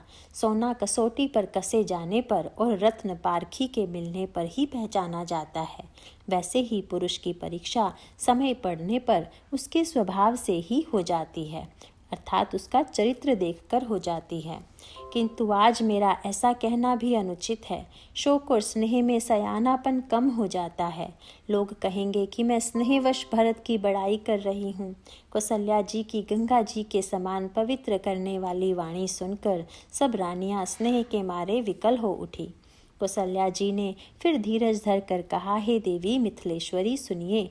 ज्ञान के भंडार श्री जनक जी की प्रिया, आपको कौन उपदेश दे सकता है। हे रानी, मौका पाकर आप राजा को अपनी ओर से जहाँ तक हो सके समझा कर कहिएगा कि लक्ष्मण को घर रख लिया जाए और भरत वन को जाएं। यदि यह राय राजा के मन में ठीक जच जाए तो भली भांति खूब विचार कर ऐसा यत्न करें। मुझे भरत का अत्यधिक सोच है। भरत के मन में गूढ़ प्रेम है। उनके घर रहने में मुझे भलाई नहीं जान पड़ती। यह डर लगता है कि उनके प्राणों को कोई भय ना हो जाए। कौशल्या जी का स्वभाव देखकर और उनकी सरल और उत्तम वाणी को सुनकर सब रानियां करुणा रस में निमग्न हो गई। आकाश से पुष्प वर्षा की झड़ी लग गई और धन्य धन्य की ध्वनि होने लगी। सिद्ध योगी और मुनि स्नेह से शिथिल हो गए। सारा रनिवास देखकर थकित रह गया, निस्तब्ध हो गया। तब सुमित्रा जी ने धीरज धर के कहा कि हे देवी, 2 घड़ी रात बीत गई है। यह सुनकर श्री राम जी की माता कौशल्या जी प्रेम पूर्वक उठी और प्रेम सहित सद्भाव से बोली, अब आप शीघ्र डेरे को पधारिए। हमारे तो अब ईश्वर ही गति हैं अथवा मिथिलेश्वर जनक जी सहायक हैं। कौशल्या जी के प्रेम को देखकर और उनके विनम्र वचनों को सुनकर जनक जी की प्रिय पत्नी ने उनके पवित्र चरण पकड़ लिए और कहा, हे देवी, आप राजा दशरथ जी की रानी और श्री राम जी की माता हैं। आपकी ऐसी नम्रता उचित ही है। प्रभु अपने नीच जनों का भी आदर करते हैं। अग्नि धुएं को और पर्वत तृण घास को अपने सिर पर धारण करते हैं। हमारे राजा तो कर्म, मन और वाणी से आपके सेवक हैं और सदा सहायक तो श्री महादेव पार्वती जी हैं। आपका सहायक होने योग्य जगत में कौन है। दीपक सूर्य की सहायता करने जाकर कहीं शोभा पा सकता है। श्री रामचंद्र जी वन में जाकर देवताओं का कार्य करके अवधपुरी में अचल राज्य करेंगे। देवता, नाग और मनुष्य सब श्री रामचंद्र जी की भुजाओं के बल पर अपने अपने स्थानों में सुखपूर्वक बसेंगे। यह सब याज्ञवल्क्य मुनि ने पहले से ही कह रखा है। हे देवी, मुनि का कथन व्यर्थ नहीं हो सकता। ऐसा कहकर बड़े प्रेम से पैरों पड़कर सीता जी को साथ भेजने के लिए विनती करके और सुंदर आज्ञा पाकर तब सीता जी समेत सीता जी की माता डेरे को चली। जानकी जी अपने प्यारे कुटुंबियों से जो जिस योग्य था उससे उसी प्रकार मिली। जानकी जी को तपस्विनी के वेश में देखकर सभी शोक से अत्यंत व्याकुल हो गए। जनक जी श्री राम जी के गुरु वशिष्ठ जी की आज्ञा पाकर डेरे को चले और आकर उन्होंने सीता जी को देखा। जनक जी ने अपने पवित्र प्रेम और प्राणों की पाहुनी जानकी जी को हृदय से लगा लिया। उनके हृदय में वात्सल्य प्रेम का समुद्र उमड़ पड़ा। राजा का मन मानो प्रयाग हो गया। उस समुद्र के अंदर उन्होंने आदिशक्ति सीता जी के अलौकिक स्नेह रूपी अक्षय वट को बढ़ते हुए देखा। उस सीता जी के प्रेम रूपी वट पर श्री राम का प्रेम रूपी बालक बाल रूपधारी भगवान सुशोभित हो रहा है। जनक जी का ज्ञान रूपी चिरंजीवी मार्कंडेय मुनि व्याकुल होकर डूबते डूबते मानो उस श्री राम प्रेम रूपी बालक का सहारा पाकर बच गया। वस्तुतः ज्ञान शिरोमणि विदेहराज की बुद्धि मोह में मग्न नहीं है। वह तो श्री सीताराम जी के प्रेम की महिमा है, जिसने उन जैसे महान ज्ञानी के ज्ञान को भी विकल कर दिया है। पिता माता के प्रेम के मारे सीता जी ऐसी विकल हो गईं कि अपने को संभाल न सकी, परंतु परम धैर्यवती पृथ्वी की कन्या सीता जी ने समय और सुंदर धर्म का विचार कर धैर्य धारण किया। सीता जी को तपस्विनी वेश में देखकर जनक जी को विशेष प्रेम और संतोष हुआ। उन्होंने कहा, बेटी, तूने दोनों कुल पवित्र कर दिए। तेरे निर्मल यश से सारा जगत उज्जवल हो रहा है, ऐसा सब कोई कहते हैं। तेरी कीर्ति रूपी नदी देव नदी गंगा जी को भी जीत कर, जो एक ही ब्रह्मांड में बहती है, करोड़ों ब्रह्मांडों में बह चली है। गंगा जी ने तो पृथ्वी पर 3 ही स्थानों हरिद्वार, प्रयागराज और गंगा सागर को बड़ा तीर्थ बनाया है, पर तेरी इस कीर्ति नदी ने तो अनेकों संत समाज रूपी तीर्थ स्थान बना दिए हैं। पिता जनक जी ने तो स्नेह से सच्ची सुंदर वाणी कही, परंतु अपनी बड़ाई सुनकर सीता जी मानो संकोच में समा गई। पिता माता ने उन्हें फिर हृदय से लगा लिया और हित भरी सुंदर सीख और आशीष दी। सीता जी कुछ कहती नहीं हैं, परंतु मन में सकुचा रही हैं कि रात में सासुओं की सेवा छोड़कर यहाँ रहना अच्छा नहीं है। रानी सुनैना जी ने जानकी जी का रुख देखकर उनके मन की बात समझकर राजा जनक जी को जना दिया। तब दोनों अपने हृदयों में सीता जी के शील और स्वभाव की सराहना करने लगे। राजा रानी ने बार बार मिलकर और हृदय से लगाकर तथा सम्मान करके सीता जी को विदा किया। चतुर रानी ने समय पाकर राजा से सुंदर वाणी में भरत जी की दशा का वर्णन किया। सोने में सुगंध और समुद्र से निकली हुई सुधा में चंद्रमा के सार अमृत के समान भरत जी का व्यवहार सुनकर राजा ने प्रेम विहल होकर अपने प्रेमाश्रुओं के जल से भरे नेत्रों को मूंद लिया। वे भरत जी के प्रेम में मानो ध्यानस्थ हो गए। वे शरीर से पुलकित हो गए और मन में आनंदित होकर भरत जी के सुंदर यश की सराहना करने लगे। वे बोले, हे सुमुखी, हे सुनयनी, सावधान होकर सुनो। भरत जी की कथा संसार के बंधन से छुड़ाने वाली है। धर्म, राजनीति और ब्रह्म विचार, इन तीनों विषयों में अपनी बुद्धि के अनुसार मेरी थोड़ी बहुत गति है, अर्थात इनके संबंध में मैं कुछ जानता हूँ। वह धर्म, राजनीति और ब्रह्म ज्ञान में प्रवेश रखने वाली मेरी बुद्धि भरत जी की महिमा का वर्णन तो क्या करे, छल करके भी उसकी छाया तक को नहीं छुपाती। ब्रह्मा जी, गणेश जी, शेष जी, महादेव जी, सरस्वती जी, कवि, ज्ञानी, पंडित और बुद्धिमान, सब किसी को भरत जी के चरित्र, कीर्ति, करनी, धर्म, शील, गुण और निर्मल ऐश्वर्य समझने में और सुनने में सुख देने वाले हैं, और पवित्रता में गंगा जी का तथा स्वाद में अमृत का भी तिरस्कार करने वाले हैं। भरत जी असीम गुण संपन्न और उपमा रहित पुरुष हैं। भरत जी के समान बस भरत जी ही हैं, ऐसा जानो। सुमेरु पर्वत को क्या शेर के बराबर कह सकते हैं? इसीलिए उन्हें किसी पुरुष के साथ उपमा देने में कवि समाज की बुद्धि भी सकुचा गई। हे श्रेष्ठ वर्ण वाली, भरत जी की महिमा वर्णन करना सभी के लिए वैसा ही अगम है जैसे जल रहित पृथ्वी पर मछली का चलना। हे रानी, सुनो, भरत जी की अपरिमित महिमा को एक श्री रामचंद्र जी ही जानते हैं, किंतु वे भी उसका वर्णन नहीं कर सकते। इस प्रकार प्रेम पूर्वक भरत जी के प्रभाव का वर्णन करके फिर पत्नी के मन की रुचि जानकर राजा ने कहा, लक्ष्मण जी लौट जाएं और भरत जी वन को जाएं, इसमें सभी का भला है और यही सबके मन में है। परंतु हे देवी, भरत जी और श्री रामचंद्र जी का प्रेम और एक दूसरे पर विश्वास बुद्धि और विचार की सीमा में नहीं आ सकता। यद्यपि श्री रामचंद्र जी समता की सीमा हैं, तथापि भरत जी प्रेम और ममता की सीमा हैं। श्री रामचंद्र जी के प्रति अनन्य प्रेम को छोड़कर भरत जी ने समस्त परमार्थ, स्वार्थ और सुखों की ओर स्वप्न में भी मन से भी नहीं ताका है। श्री राम जी के चरणों का प्रेम ही उनका साधन है और वही सिद्धि है।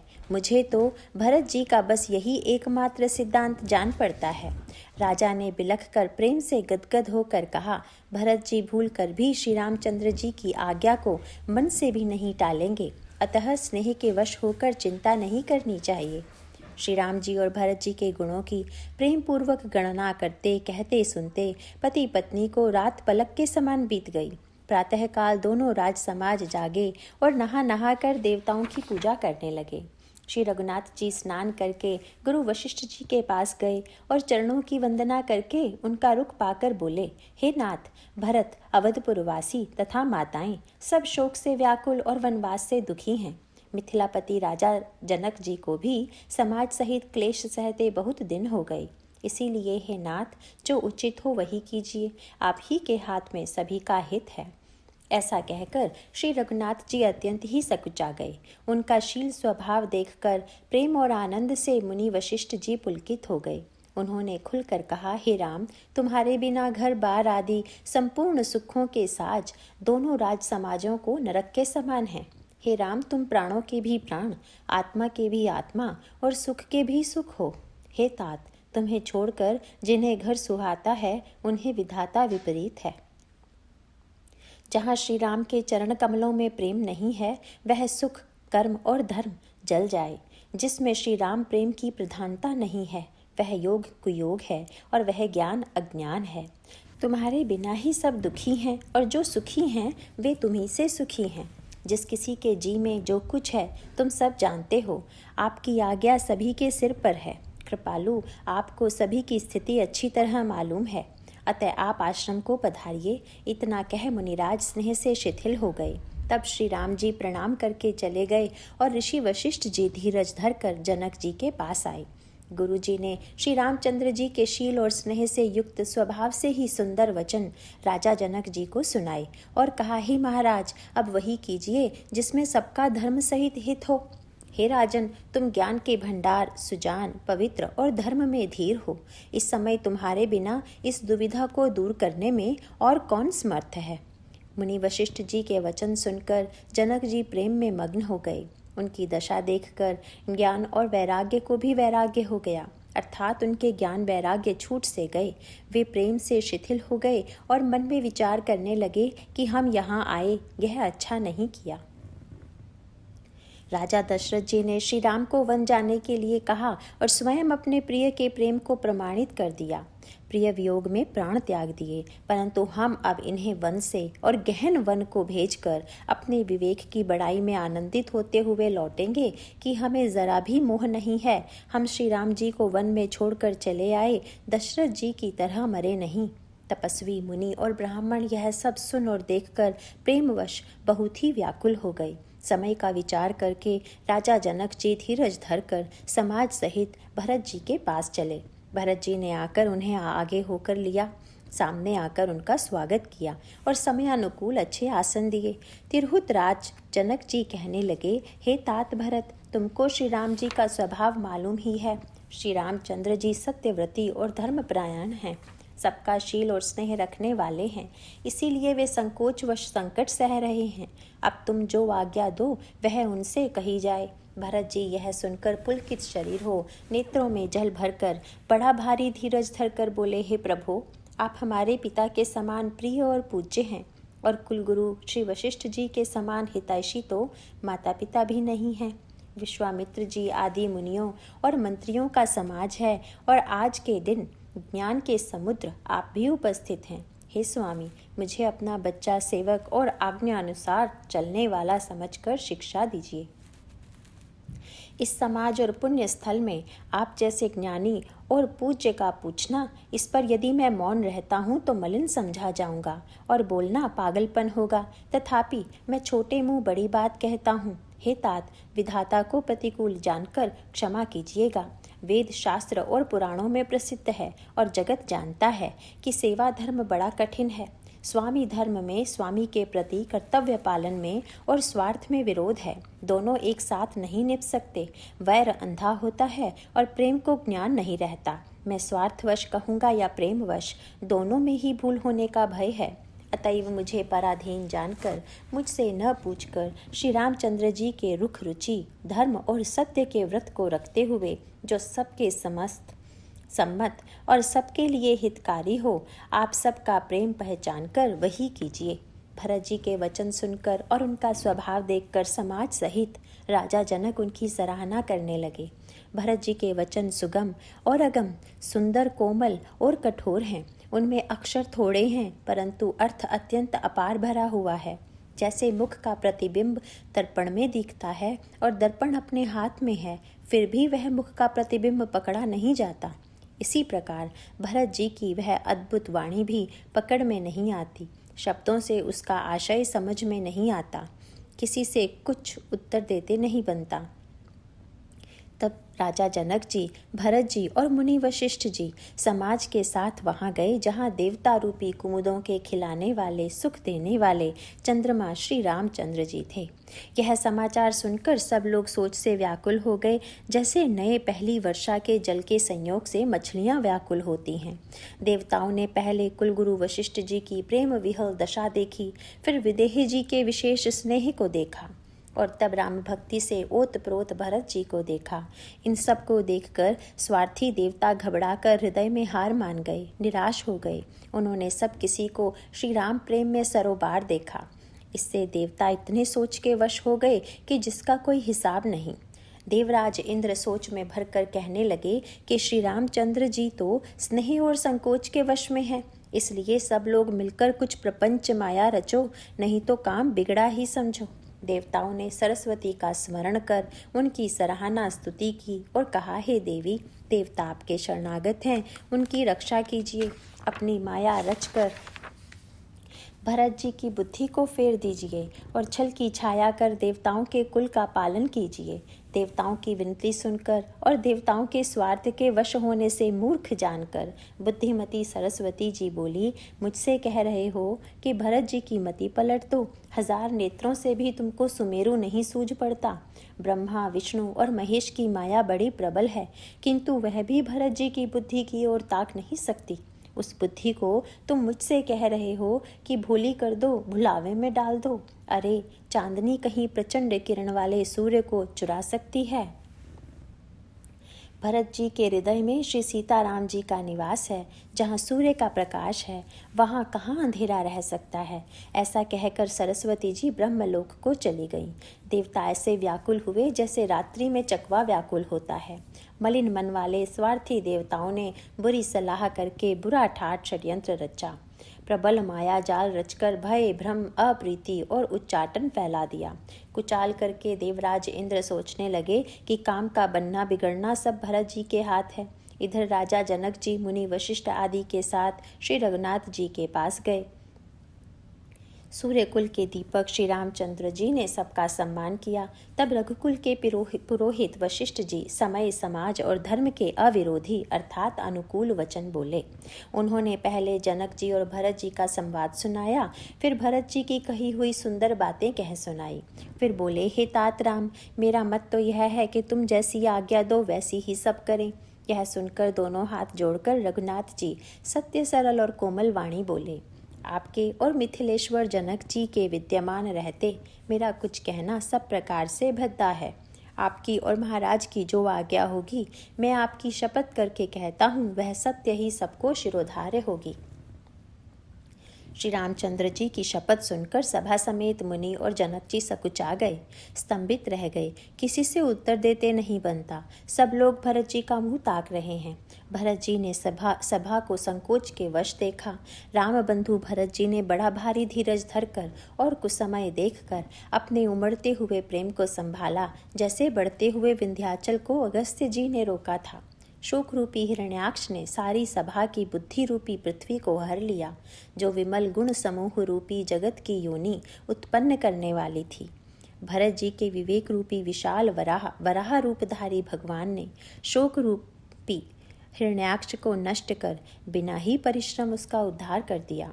भरत जी ने प्रणाम करके सबके प्रति हाथ जोड़े तथा श्री रामचंद्र जी, राजा जनक जी, गुरु वशिष्ठ जी और साधु संत सबसे विनती की और कहा, आज मेरे इस अत्यंत अनुचित बर्ताव को क्षमा कीजिएगा।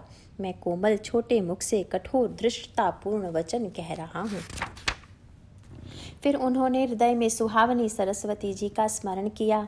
वे मानस से उनके मन रूपी मान सरोवर से उनके मुखारविंद पर आ विराजी। निर्मल विवेक, धर्म और नीति से युक्त भरत जी की वाणी सुंदर हंसिनी के समान गुण दोष का विवेचन करने वाली है।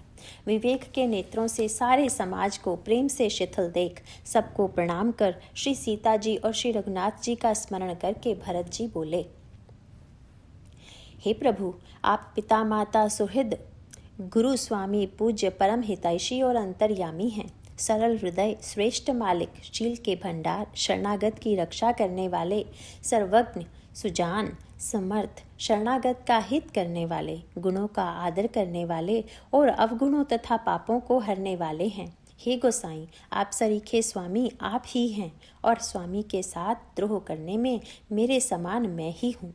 मैं मोहवश प्रभु आपके और पिताजी के वचनों का उल्लंघन कर और समाज बटोर कर यहाँ आया हूँ। जगत में भले बुरे, ऊंचे और नीचे, अमृत और अमर पद, देवताओं का पद, विष और मृत्यु आदि किसी को भी कहीं ऐसा नहीं देखा सुना जो मन में भी श्री रामचंद्र जी आपकी आज्ञा को मेट दे। मैंने सब प्रकार से वही ढिठाई की, परंतु प्रभु ने उस ढिठाई को स्नेह और सेवा मान लिया। हे नाथ, आपने अपनी कृपा और भलाई से मेरा भला किया, जिससे मेरे दूषण भी भूषण के समान हो गए और चारों ओर मेरा सुंदर यश छा गया। हे नाथ, आपकी रीति और सुंदर स्वभाव की बड़ाई जगत में प्रसिद्ध है और वेद शास्त्रों ने गाई है। जो क्रूर, कुटिल, दुष्ट, कुबुद्धि, कलंकी, नीच, शील रहित, निरीश्वरवादी और निशंक हैं, उन्हें भी आपने शरण में सम्मुख आया सुनकर एक बार प्रणाम करने पर ही अपना लिया। उन शरणागतों के दोषों को देखकर भी आप कभी हृदय में नहीं लाए और उनके गुणों को सुनकर साधुओं के समाज में उनका बखान किया। ऐसा सेवक पर कृपा करने वाला स्वामी कौन है, जो आप ही सेवक का सारा साज सामान सज दे, उसकी सारी आवश्यकताओं को पूरा कर दे और स्वप्न में भी अपनी कोई करनी न समझकर, अर्थात मैंने सेवक के लिए कुछ किया है ऐसा न जानकर उल्टा सेवक को संकोच होगा, इसका सोच अपने हृदय में रखे। मैं भुजा उठाकर और प्रण रोप कर बड़े जोर के साथ कहता हूँ, ऐसा स्वामी आपके सिवाय दूसरा कोई नहीं है। बंदर आदि पशु नाचते और तोते सीखे हुए पाठ में प्रवीण हो जाते हैं, परंतु तोते का पाठ प्रवीणता रूप गुण और पशु के नाचने की गति क्रमशः पढ़ाने वाले और नचाने वाले के अधीन है। इस प्रकार अपने सेवकों की बिगड़ी बात सुधार कर और सम्मान देकर आपने उन्हें साधुओं का शिरोमणि बना दिया। कृपालु, आपके सिवा अपनी वृद्धावली का और कौन जबरदस्ती हठ पूर्वक पालन करेगा। मैं शोक से या स्नेह से या बालक स्वभाव से आज्ञा को बाएं लाकर न मानकर चला आया, तो भी कृपालु स्वामी आपने अपनी ओर देखकर सभी प्रकार से मेरा भला ही माना, मेरे इस अनुचित कार्य को अच्छा ही समझा। मैंने सुंदर मंगलों के मूल आपके चरणों का दर्शन किया और यह जान लिया कि स्वामी मुझ पर स्वभाव से ही अनुकूल हैं। इस बड़े समाज में अपने भाग्य को देखा कि इतनी बड़ी चूक होने पर भी स्वामी का मुझ पर कितना अनुराग है। कृपा निधान ने मुझ पर सांगो पांग भर पेट कृपा और अनुग्रह सब अधिक ही किए हैं, अर्थात मैं जिसके जरा भी लायक नहीं था उतनी अधिक सर्वांग पूर्ण कृपा आपने मुझ पर की है। हे गोसाई, आपने अपने शील, स्वभाव और भलाई से मेरा दुलार रखा। हे नाथ, मैंने स्वामी और समाज के संकोच को छोड़कर अविनय या विनय भरी जैसी रुचि हुई वैसी ही वाणी कहकर सर्वथा ढिठाई की है। हे देव, मेरे आर्त भाव को जानकर आप क्षमा करेंगे। सुहृद बिना ही हेतु के हित करने वाले बुद्धिमान और श्रेष्ठ मालिक से बहुत कहना बड़ा अपराध है, इसलिए हे देव अब मुझे आज्ञा दीजिए। आपने मेरी सभी बात सुधार दी। प्रभु, आपके चरण कमलों की रज जो सत्य, सुकृत, पुण्य और सुख की सुहावनी सीमा है, उसकी दुहाई करके मैं अपने हृदय की जागते सोते और स्वप्न में भी बनी रहने वाली रुचि कहता हूँ। वह रुचि है कपट, स्वार्थ और अर्थ, धर्म, काम, मोक्ष रूप चारों फलों को छोड़कर स्वाभाविक प्रेम से स्वामी की सेवा करना। और आज्ञा पालन के समान श्रेष्ठ स्वामी की और कोई सेवा नहीं है। हे देव, अब वही आज्ञा रूप प्रसाद सेवक को मिल जाए। भरत जी ऐसा कहकर प्रेम के बहुत ही विवश हो गए। शरीर पुलकित हो उठा, नेत्रों में प्रेमाश्रुओं का जल भर आया। अकुलाकर व्याकुल होकर उन्होंने प्रभु श्री रामचंद्र जी के चरण कमल पकड़ लिए। उस समय को और स्नेह को कहा नहीं जा सकता। कृपा सिंधु श्री रामचंद्र जी ने सुंदर वाणी से भरत जी का सम्मान करके हाथ पकड़कर उनको अपने पास बैठा लिया। भरत जी की विनती सुनकर और उनका स्वभाव देखकर सारी सभा और श्री रघुनाथ जी स्नेह से शिथिल हो गए। श्री रघुनाथ जी, साधुओं का समाज, मुनि वशिष्ठ जी और मिथिलापति जनक जी स्नेह से शिथिल हो गए। सब मन ही मन भरत जी के भाईपन और उनकी भक्ति की अतिशय महिमा को सराहने लगे। देवता मलिन से मन से भरत जी की प्रशंसा करते हुए उन पर फूल बरसाने लगे। तुलसीदास जी कहते हैं, सब लोग भरत जी का भाषण सुनकर व्याकुल हो गए और ऐसे सकुचा गए जैसे रात्रि के आगमन से कमल। दोनों समाजों के सभी नर नारियों को दीन और दुखी देखकर महामलिन मन इंद्र मरे हुओं को मारकर अपना मंगल चाहता है। देवराज इंद्र कपट और कुचाल की सीमा है, उसे पराई हानि और अपना लाभ ही प्रिय है। इंद्र की रीति कोई के समान है, वह छली और मलिन मन है, उसका कहीं किसी पर विश्वास नहीं है। पहले तो कुमत बुरा विचार करके कपट को बटोरा, अनेक प्रकार के कपट का साज सजा, फिर वह कपट जनित उचाट सबके सिर पर डाल दिया। फिर देव माया से सब लोगों को विशेष रूप से मोहित कर दिया, किंतु श्री रामचंद्र जी के प्रेम से उनका अत्यंत विछोह नहीं हुआ, अर्थात उनका श्री राम जी के प्रति प्रेम कुछ तो बना ही रहा। भय और उचाट के वश किसी का मन स्थिर नहीं है। क्षण में उनकी वन में रहने की इच्छा होती है और क्षण में उन्हें घर अच्छे लगने लगते हैं। मन की इस प्रकार की दुविधामय स्थिति से प्रजा दुखी हो रही है, मानो नदी और समुद्र के संगम का जल क्षुब्ध हो रहा हो। जैसे नदी और समुद्र के संगम का जल स्थिर नहीं रहता, कभी इधर आता और कभी उधर जाता है, उसी प्रकार की दशा प्रजा के मन की हो गई। चित्त दो तरफा हो जाने से वे कहीं संतोष नहीं पाते और एक दूसरे से अपना मर्म भी नहीं कहते। कृपा निधान श्री रामचंद्र जी यह दशा देखकर हृदय में हंसकर कहने लगे, कुत्ता, इंद्र और नवयुवक एक सरीखे एक ही स्वभाव के हैं। पाणिनीय व्याकरण के अनुसार क्षुवन, युवन और मधवन शब्दों के रूप भी एक सरीखे होते हैं। भरत जी, जनक जी, मुनिजन, मंत्री और ज्ञानी साधु संतों को छोड़कर अन्य सभी पर जिस मनुष्य को जिस योग्य, जिस प्रकृति और जिस स्थिति का पाया, उस पर वैसे ही देव माया लग गई। कृपा सिंधु श्री रामचंद्र जी ने लोगों को अपने स्नेह और देवराज इंद्र के भारी छल से दुखी देखा। सभा, राजा जनक, गुरु, ब्राह्मण और मंत्री आदि सभी की बुद्धि को भरत जी की भक्ति ने कील दिया। सब लोग चित्र लिखे से श्री रामचंद्र जी की ओर देख रहे हैं, सकुचाते हुए सिखाए हुए से वचन बोलते हैं। भरत जी की प्रीति, नम्रता, विनय और बड़ाई सुनने में सुख देने वाली है, पर उसके वर्णन करने में कठिनता है। जिनकी भक्ति का लवलेश देखकर मुनिगण और मिथिलेश्वर जनक जी प्रेम में मग्न हो गए, उन भरत जी की महिमा तुलसीदास कैसे कहें। उनकी भक्ति और सुंदर भाव से कवि के हृदय में सुबुद्धि हुलस रही है, विकसित हो रही है, परंतु वह बुद्धि अपने को छोटी और भरत जी की महिमा को बड़ी जानकर कवि परंपरा की मर्यादा को मानकर सकुचा गई, उसका वर्णन करने का साहस नहीं कर सकी। उसकी गुणों में रुचि तो बहुत है, पर उन्हें कह नहीं सकती। बुद्धि की गति बालक के वचनों की तरह हो गई, वह कुंठित हो गई। भरत जी का निर्मल यश निर्मल चंद्रमा है और कवि की सुबुद्धि चकोरी है, जो भक्तों के हृदय रूपी निर्मल आकाश में उस चंद्रमा को उदित देखकर उसकी ओर टकटकी लगाए देखती ही रह गई है। तब उसका वर्णन कौन करे। भरत जी के स्वभाव का वर्णन वेदों के लिए भी सुगम नहीं है, अतः मेरी तुच्छ बुद्धि की चंचलता को कवि लोग क्षमा करें। भरत जी के सद्भाव को कहते सुनते कौन मनुष्य श्री सीताराम जी के चरणों में अनुरक्त न हो जाएगा।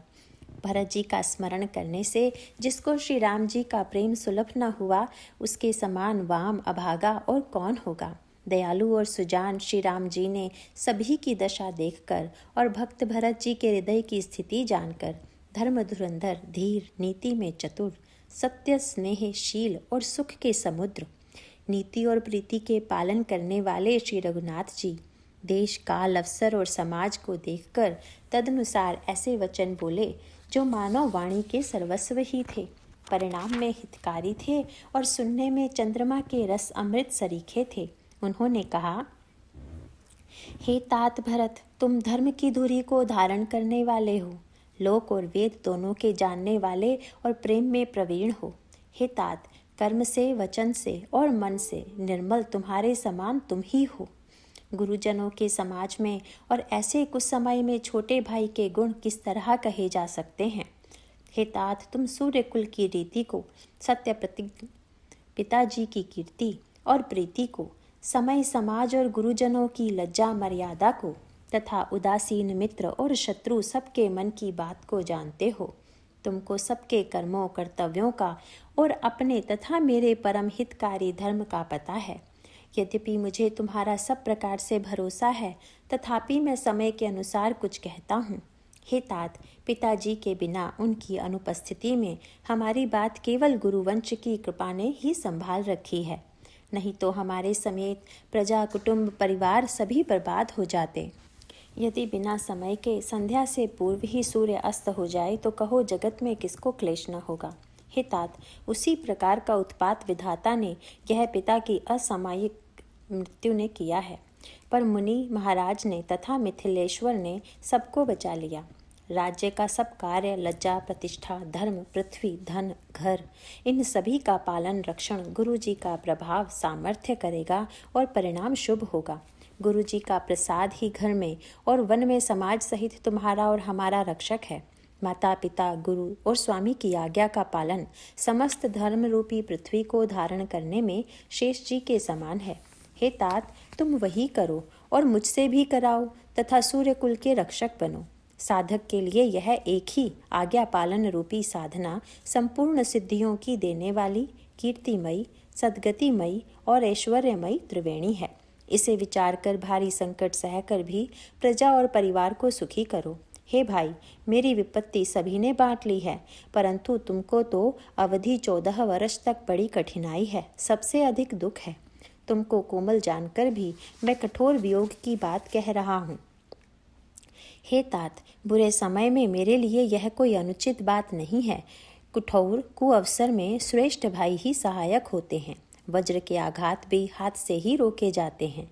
सेवक हाथ, पैर और नेत्रों के समान और स्वामी मुख के समान होना चाहिए। तुलसीदास जी कहते हैं कि सेवक स्वामी की ऐसी प्रीति की रीति सुनकर सुकवि उसकी सराहना करते हैं। श्री रघुनाथ जी की वाणी सुनकर जो मानो प्रेम रूपी समुद्र के मंथन से निकले हुए अमृत में सनी हुई थी, सारा समाज शिथिल हो गया। सबको प्रेम समाधि लग गई। यह दशा देखकर सरस्वती ने चुप साध ली। भरत जी को परम संतोष हुआ। स्वामी के सम्मुख अनुकूल होते ही उनके दुख और दोषों ने मुंह मोड़ लिया। वे उन्हें छोड़कर भाग गए। उनका मुख प्रसन्न हो गया और मन का विषाद मिट गया, मानो गूंगे पर सरस्वती की कृपा हो गई हो। उन्होंने फिर प्रेम पूर्वक प्रणाम किया और कर कमलों को जोड़कर वे बोले, हे नाथ, मुझे आपके साथ जाने का सुख प्राप्त हो गया और मैंने जगत में जन्म लेने का लाभ भी पा लिया। हे कृपालु, अब जैसी आज्ञा हो उसी को मैं सिर पर धर कर आदर पूर्वक करूं। परंतु देव, आप मुझे वह अवलंबन कोई सहारा दें जिसको सेवा कर मैं अवधि पार कर जाऊं, अवधि का पार पा जाऊं, अवधि को बिता दूं। हे देव स्वामी, आपके अभिषेक के लिए गुरु जी की आज्ञा पाकर मैं सब तीर्थों का जल लेता आया हूँ। उसके लिए क्या आज्ञा होती है? मेरे मन में एक और बड़ा मनोरथ है जो भय और संकोच के कारण कहा नहीं जाता। श्री रामचंद्र जी ने कहा, हे भाई कहो। तब प्रभु की आज्ञा पाकर भरत जी स्नेहपूर्ण सुंदर वाणी बोले, आज्ञा हो तो चित्रकूट के पवित्र स्थान, तीर्थ, वन, पक्षी, पशु, तालाब, नदी, झरने और पर्वतों के समूह तथा विशेषकर प्रभु आपके चरण चिन्हों से अंकित भूमि को देखाऊं। श्री रघुनाथ जी बोले, अवश्य ही अत्रि ऋषि की आज्ञा को सिर पर धारण करो। उनसे पूछकर वे जैसा कहें वैसा करो और निर्भय होकर वन में विचरो। हे भाई, अत्रि मुनि के प्रसाद से वन मंगलों का देने वाला, परम पवित्र और अत्यंत सुंदर है और ऋषियों के प्रमुख अत्रि जी जहाँ आज्ञा दें वहीं लाया हुआ तीर्थों का जल स्थापित कर देना। प्रभु के वचन सुनकर भरत जी ने सुख पाया और आनंदित होकर मुनि अत्रि जी के चरण कमलों में सिर नवाया। समस्त सुंदर मंगलों का मूल भरत जी और श्री रामचंद्र जी का संवाद सुनकर स्वार्थी देवता रघुकुल की सराहना करके कल्प वृक्ष के फूल बरसाने लगे। भरत जी धन्य हैं, स्वामी श्री राम जी की जय हो। यह कहते हुए देवता बलपूर्वक अत्यधिक हर्षित होने लगे। भरत जी के वचन सुनकर मुनि वशिष्ठ जी, मिथिलापति जनक जी और सभा में सब किसी को बड़ा उत्साह आनंद हुआ। भरत जी और श्री रामचंद्र जी के गुण समूहों की तथा प्रेम की विदेहराज जनक जी पुलकित होकर प्रशंसा कर रहे हैं। स्वामी और सेवक दोनों का सुंदर स्वभाव है। इनके नियम और प्रेम पवित्र को भी अत्यंत पवित्र करने वाले हैं।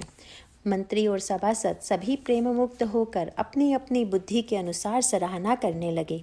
श्री रामचंद्र जी और भरत जी का संवाद सुनकर दोनों समाजों के हृदयों में हर्ष और विषाद, भरत जी के सेवा धर्म को देखकर हर्ष और राम वियोग की संभावना से विषाद दोनों हुए। श्री रामचंद्र जी की माता कौशल्या जी ने दुख और सुख को समान जानकर श्री राम जी के गुण कहकर दूसरी रानियों को धैर्य बंधाया। कोई श्री राम जी की बड़ाई बड़प्पन की चर्चा कर रहे हैं तो कोई भरत जी के अच्छेपन की सराहना करते हैं। तब अत्रि जी ने भरत जी से कहा, इस पर्वत के समीप ही एक सुंदर कुआं है।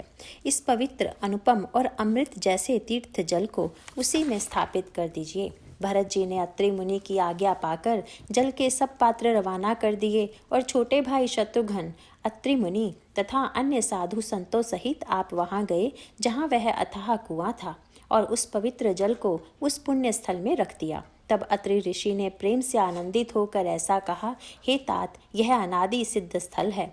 कालक्रम से यह लोप हो गया था, इसीलिए किसी को इसका पता नहीं था। तब भरत जी के सेवकों ने उस जल युक्त स्थान को देखा और उस सुंदर तीर्थों के जल के लिए एक खास कुआं बना लिया। दैव योग से विश्व भर का उपकार हो गया। धर्म का विचार जो अत्यंत अगम था वह कूप के प्रभाव से सुगम हो गया। अब इसको लोग भरत कूप कहेंगे। तीर्थों के जल के संयोग से तो यह अत्यंत ही पवित्र हो गया। इसमें प्रेम पूर्वक नियम से स्नान करने पर प्राणी मन, वचन और कर्म से निर्मल हो जाएंगे। कूप की महिमा कहते हुए सब लोग वहां गए जहां श्री रघुनाथ जी थे। श्री रघुनाथ जी को अत्रि जी ने उस तीर्थ का पुण्य प्रभाव सुनाया। प्रेम पूर्वक धर्म के इतिहास कहते वह रात सुख से बीत गई और सवेरा हो गया। भरत शत्रुघ्न दोनों भाई नित्य क्रिया पूरी करके श्री राम जी, अत्रि जी और गुरु वशिष्ठ जी की आज्ञा पाकर समाज सहित सब सादे साज से श्री राम जी के वन में भ्रमण प्रदक्षिणा करने के लिए पैदल ही चले। कोमल चरण हैं और बिना जूते के चल रहे हैं, यह देखकर पृथ्वी मन ही मन सकुचाकर कोमल हो गई। कुश, कांटे, कंकड़ी, दरारें आदि कड़वी, कठोर और बुरी वस्तुओं को छिपाकर पृथ्वी ने सुंदर और कोमल मार्ग कर दिए। सुखों को साथ लिए सुखदायक शीतल मंद सुगंध हवा चलने लगी। रास्ते में देवता फूल बरसाकर, बादल छाया करके, वृक्ष फूल फल कर, तृण अपनी कोमलता से, मृग पशु देखकर और पक्षी सुंदर वाणी बोलकर सभी भरत जी को श्री रामचंद्र जी के प्यारे जानकर उनकी सेवा करने लगे। जब एक साधारण मनुष्य को भी आलस्य से जम्हाई लेते समय राम कह देने से ही सब सिद्धियां सुलभ हो जाती हैं, तब श्री रामचंद्र जी के प्राण प्यारे भरत जी के लिए यह कोई बड़ी आश्चर्य की बात नहीं है। इस प्रकार भरत जी वन में फिर रहे हैं। उनके नियम और प्रेम को देखकर मुनि भी सकुचा जाते हैं। पवित्र जल के स्थान, नदी, बावली, कुंड आदि पृथ्वी के पृथक पृथक भाग, पक्षी, पशु, वृक्ष, तृण, पर्वत, वन और बगीचे सभी विशेष रूप से सुंदर, विचित्र, पवित्र और दिव्य देखकर भरत जी पूछते हैं और उनका प्रश्न सुनकर ऋषिराज अत्रि जी प्रसन्न मन से सबके कारण, नाम, गुण और पुण्य प्रभाव को कहते हैं। भरत जी कहीं स्नान करते हैं, कहीं प्रणाम करते हैं, कहीं मनोहर स्थानों के दर्शन करते हैं और कहीं मुनि अत्रि जी की आज्ञा पाकर बैठकर सीता जी सहित श्री राम लक्ष्मण दोनों भाइयों का स्मरण करते हैं। भरत जी के स्वभाव, प्रेम और सुंदर सेवा भाव को देखकर वन देवता आनंदित होकर आशीर्वाद देते हैं। यूं घूम फिरकर 2.5 पहर दिन बीतने पर लौट पड़ते हैं और आकर प्रभु श्री रघुनाथ जी के चरण कमलों का दर्शन करते हैं। भरत जी ने 5 दिन में सब तीर्थ स्थानों के दर्शन कर लिए। भगवान विष्णु और महादेव जी का सुंदर यश कहते सुनते वह 5वां दिन भी बीत गया। संध्या हो गई। अगले छठे दिन सवेरे स्नान करके भरत जी, ब्राह्मण, राजा जनक और सारा समाज आ जुटा। आज सबको विदा करने के लिए अच्छा दिन है, यह मन में जानकर भी कृपालु श्री राम जी कहने में सकुचा रहे हैं। श्री रामचंद्र जी ने गुरु वशिष्ठ जी, राजा जनक जी, भरत जी और अपनी सारी सभा की ओर देखा, किंतु फिर सकुचा कर दृष्टि फेरकर वे पृथ्वी की ओर ताकने लगे। सभा उनके शील की सराहना करके सोचती है कि श्री रामचंद्र जी के समान संकोची स्वामी कहीं नहीं है। सुजान भरत जी श्री रामचंद्र जी का रुख देखकर प्रेम पूर्वक उठकर विशेष रूप से धीरज धारण कर दंडवत करके हाथ जोड़कर कहने लगे, हे नाथ, आपने मेरी सभी रुचियां रखी, मेरे लिए सब लोगों ने संताप सहा और आपने भी बहुत प्रकार से दुख पाया। अब स्वामी मुझे आज्ञा दे, मैं जाकर अवधि भर 14 वर्ष तक अवध का सेवन करूं। हे दीन दयालु, जिस उपाय से यह दास फिर चरणों का दर्शन करे, हे कौशलाधीश, हे कृपालु, अवधि भर के लिए मुझे वही शिक्षा दीजिए। हे गोसाई, आपके प्रेम और संबंध से अवधपुरवासी, कुटुंबी और प्रजा सभी पवित्र और रस आनंद से युक्त हैं। आपके लिए भव दुख, जन्म मरण के दुख की ज्वाला में जलना भी अच्छा है और प्रभु आपके बिना परम पद मोक्ष का लाभ भी व्यर्थ है। हे स्वामी, आप सुजान हैं, सभी के हृदय की और मुझ सेवक के मन की रुचि, लालसा, अभिलाषा और रहनी जानकर हे प्रणतपाल, आप सब किसी का पालन करेंगे और हे देव, दोनों तरफ को और अंत तक निभाएंगे। मुझे सब प्रकार से ऐसा बहुत बड़ा भरोसा है, विचार करने पर तिनके के बराबर जरा सा भी सोच नहीं रह जाता। मेरी दीनता और स्वामी का स्नेह दोनों ने मिलकर मुझे जबरदस्ती ढीठ बना दिया है। हे स्वामी, इस बड़े दोष को दूर करके संकोच त्याग कर मुझ सेवक को शिक्षा दीजिए। दूध और जल को अलग अलग करने में हंसिनी की सी गति वाले भरत जी की विनती सुनकर उसी सभा ने उसकी सभी ने प्रशंसा की। दीन बंधु और परम चतुर श्री राम जी भाई भरत जी के दीन और छल रहित वचन सुनकर देश काल और अवसर के अनुकूल वचन बोले। हे तात, तुम्हारी मेरी परिवार की, घर की और वन की सारी चिंता गुरु वशिष्ठ जी और महाराज जनक जी को है।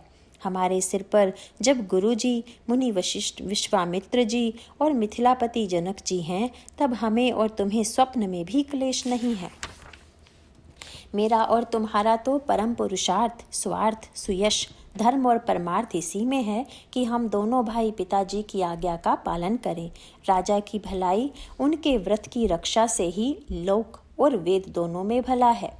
गुरु, पिता, माता और स्वामी की शिक्षा, आज्ञा का पालन करने से, कुमार्ग पर भी चलने से पैर में गड्ढे में नहीं पड़ता, पतन नहीं होता।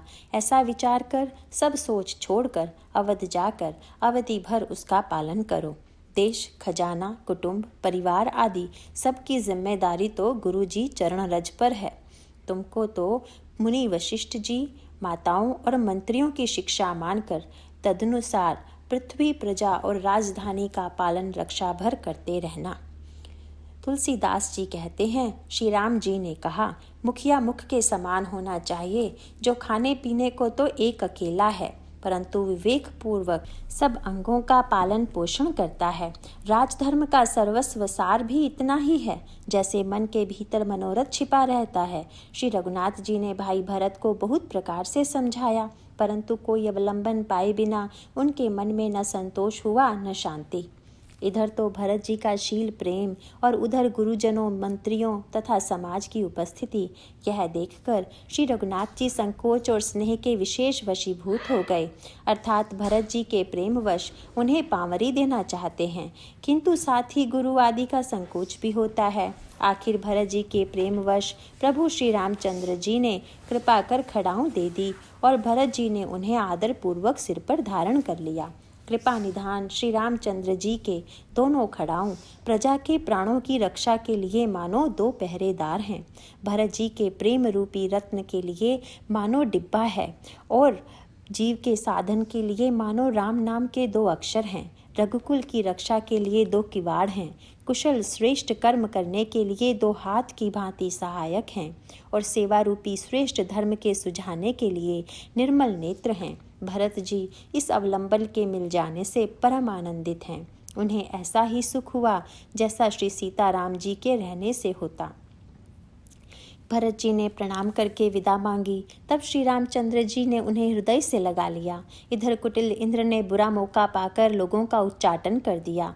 वह कुचाल भी सबके लिए हितकर हो गई। अवधि की आशा के समान ही वह जीवन के लिए संजीवनी हो गई। नहीं तो उच्चाटन न होता तो लक्ष्मण जी, सीता जी और श्री रामचंद्र जी के वियोग रूपी बुरे रोग से सब लोग घबराकर हाय हाय करके मर ही जाते। श्री राम जी की कृपा ने सारी उलझन सुधार दी। देवताओं की सेना जो लूटने आई थी वही गुणदायक, हितकारी और रक्षक बन गई। श्री राम जी भुजाओं में भरकर भाई भरत से मिल रहे हैं। श्री राम जी के प्रेम का वह रस आनंद कहते नहीं बनता। तन, मन और वचन तीनों में प्रेम उमड़ पड़ा। धीरज की धुरी को धारण करने वाले श्री रघुनाथ जी ने भी धीरज त्याग दिया। वे कमल सदृश नेत्रों से प्रेमाश्रुओं का जल बहाने लगे। उनकी यह दशा देखकर देवताओं की सभा समाज दुखी हो गई। मुनिगण, गुरु वशिष्ठ जी और जनक जी सरीखे धीर धुरंधर, जो अपने मनों को ज्ञान रूपी अग्नि में सोने के समान कस चुके थे, जिनको ब्रह्मा जी ने निर्लेप ही रचा और जो जगत रूपी जल में कमल के पत्ते की तरह ही जगत में रहते हुए भी जगत से अनासक्त पैदा हुए, वे भी श्री राम जी और भरत जी के उपमा रहित अपार प्रेम को देखकर वैराग्य और विवेक सहित तन, मन, वचन से उस प्रेम में मग्न हो गए। जहाँ जनक जी और गुरु वशिष्ठ जी की बुद्धि की गति कुंठित हो गई, उस दिव्य प्रेम को प्राकृत लौकिक कहने में बड़ा दोष है। श्री रामचंद्र जी और भरत जी के वियोग का वर्णन करते सुनकर लोग कवि को कठोर हृदय समझेंगे। वह संकोच रस अकथनीय है। अतएव कवि की सुंदर वाणी उस समय उसके प्रेम को स्मरण करके सकुचा गई। भरत जी को भेंट कर श्री रघुनाथ जी ने उनको समझाया। फिर हर्षित होकर शत्रुघ्न जी को हृदय से लगा लिया। सेवक और मंत्री भरत जी का रुख पाकर सब अपने अपने काम में जा लगे। यह सुनकर दोनों समाजों में दारुण दुख छा गया। वे चलने की तैयारियां करने लगे। प्रभु के चरण कमलों की वंदना करके तथा श्री राम जी की आज्ञा को सिर पर धरकर भरत शत्रुघ्न दोनों भाई चले। मुनि, तपस्वी और वन देवता सबका बार बार सम्मान करके उनकी विनती की। फिर लक्ष्मण जी को क्रमशः भेंट कर तथा प्रणाम करके और सीता जी के चरणों की धूलि को सिर पर धारण करके और समस्त मंगलों के मूल आशीर्वाद सुनकर वे प्रेम सहित चले। छोटे भाई लक्ष्मण जी समेत श्री राम जी ने राजा जनक जी को सिर नवाकर उनकी बहुत प्रकार से विनती और बड़ाई की और कहा, हे देव, दयावश आपने बहुत दुख पाया। आप समाज सहित वन में आए, अब आशीर्वाद देकर नगर को पधारिए। यह सुनकर राजा जनक जी ने धीरज धरकर गमन किया। फिर श्री रामचंद्र जी ने मुनि, ब्राह्मण और साधुओं को विष्णु और शिव के समान जानकर सम्मान करके उनको विदा किया। तब श्री राम लक्ष्मण दोनों भाई सास सुनयना जी के पास गए और उनके चरणों की वंदना करके आशीर्वाद पाकर लौट आए। फिर विश्वामित्र, वामदेव, जाबाली और शुभ आचरण वाले कुटुंबी, नगर निवासी और मंत्री सबको छोटे भाई लक्ष्मण जी सहित श्री रामचंद्र जी ने यथायोग्य विनय एवं प्रणाम करके विदा किया। कृपा निधान श्री रामचंद्र जी ने छोटे, मध्यम और बड़े सभी श्रेणी के स्त्री पुरुषों का सम्मान करके उनको लौटाया। भरत की माता कैकेयी के चरणों की वंदना करके प्रभु श्री रामचंद्र जी ने पवित्र निश्चल प्रेम के साथ उनसे मिल भेंट कर तथा उनके सारे संकोच और सोच को मिटाकर पालकी सजाकर उनको विदा किया। प्राणप्रिय पति श्री रामचंद्र जी के साथ पवित्र प्रेम करने वाली सीता जी नैहर के कुटुंबियों से तथा माता पिता से मिलकर लौट आई। फिर प्रणाम करके सब सासुओं से गले लगकर मिली। उनके प्रेम का वर्णन करने के लिए कवि के हृदय में उल्लास नहीं होता। उनकी शिक्षा सुनकर और मनचाहा आशीर्वाद पाकर सीता जी सासुओं तथा माता पिता दोनों ओर की प्रीति में समाई। बहुत देर तक निमग्न रही। तब श्री रघुनाथ जी ने सुंदर पालकियां मंगवाई और सब माताओं को आश्वासन देकर उन पर चढ़ाया। दोनों भाइयों ने माताओं से समान प्रेम से बार बार मिलजुल कर उनको पहुंचाया। भरत जी और राजा जनक जी के दलों ने घोड़े, हाथी और अनेकों तरह की सवारियां सजाकर प्रस्थान किया। सीता जी एवं लक्ष्मण जी सहित श्री रामचंद्र जी को हृदय में रखकर सब लोग बेसुध हुए चले जा रहे हैं। बैल, घोड़े, हाथी आदि पशु हृदय में हारे, शिथिल हुए, परवश मन मारे चले जा रहे हैं। गुरु वशिष्ठ जी और गुरु पत्नी अरुंधति जी के चरणों की वंदना करके सीता जी और लक्ष्मण जी सहित प्रभु श्री रामचंद्र जी हर्ष और विषाद के साथ लौटकर पर्णकुटी पर आए। फिर सम्मान करके निषाद राज को विदा किया। वह चला तो सही, किंतु उसके हृदय में विरह का बड़ा भारी विषाद था। फिर श्री रामचंद्र जी ने कोल, किरात, भील आदि वनवासी लोगों को लौटाया। वे सब जोहार जोहार कर, वंदना कर करके लौटे। प्रभु श्री रामचंद्र जी, सीता जी और लक्ष्मण जी बड़ की छाया में बैठकर प्रियजन एवं परिवार के वियोग से दुखी हो रहे हैं। भरत जी के स्नेह, स्वभाव और सुंदर वाणी को बखान बखान कर वे प्रिय पत्नी सीता जी और छोटे भाई लक्ष्मण जी से कहने लगे। श्री रामचंद्र जी ने प्रेम के वश होकर भरत जी के वचन, मन, कर्म की प्रीति तथा विश्वास का अपने श्रीमुख से वर्णन किया। उस समय पक्षी, पशु और जल की मछलियाँ, चित्रकूट के सभी चेतन और जड़ जीव उदास हो गए। श्री रघुनाथ जी की दशा देखकर देवताओं ने उन पर फूल बरसाकर अपनी घर घर की दशा कही, दुखड़ा सुनाया। प्रभु श्री रामचंद्र जी ने उन्हें प्रणाम कर आश्वासन दिया। तब वे प्रसन्न होकर चले। मन में जरा सा भी डर न रहा। छोटे भाई लक्ष्मण जी और सीता जी समेत प्रभु श्री रामचंद्र जी पर्णकुटी में ऐसे सुशोभित हो रहे हैं मानो वैराग्य, भक्ति और ज्ञान शरीर धारण करके शोभित हो रहे हों। मुनि, ब्राह्मण, गुरु वशिष्ठ जी, भरत जी और राजा जनक जी, सारा समाज श्री रामचंद्र जी के विरह में विहल है। प्रभु के गुण समूहों का मन में स्मरण करते हुए सब लोग मार्ग में चुपचाप चले जा रहे हैं। पहले दिन सब लोग यमुना जी उतरकर पार हुए।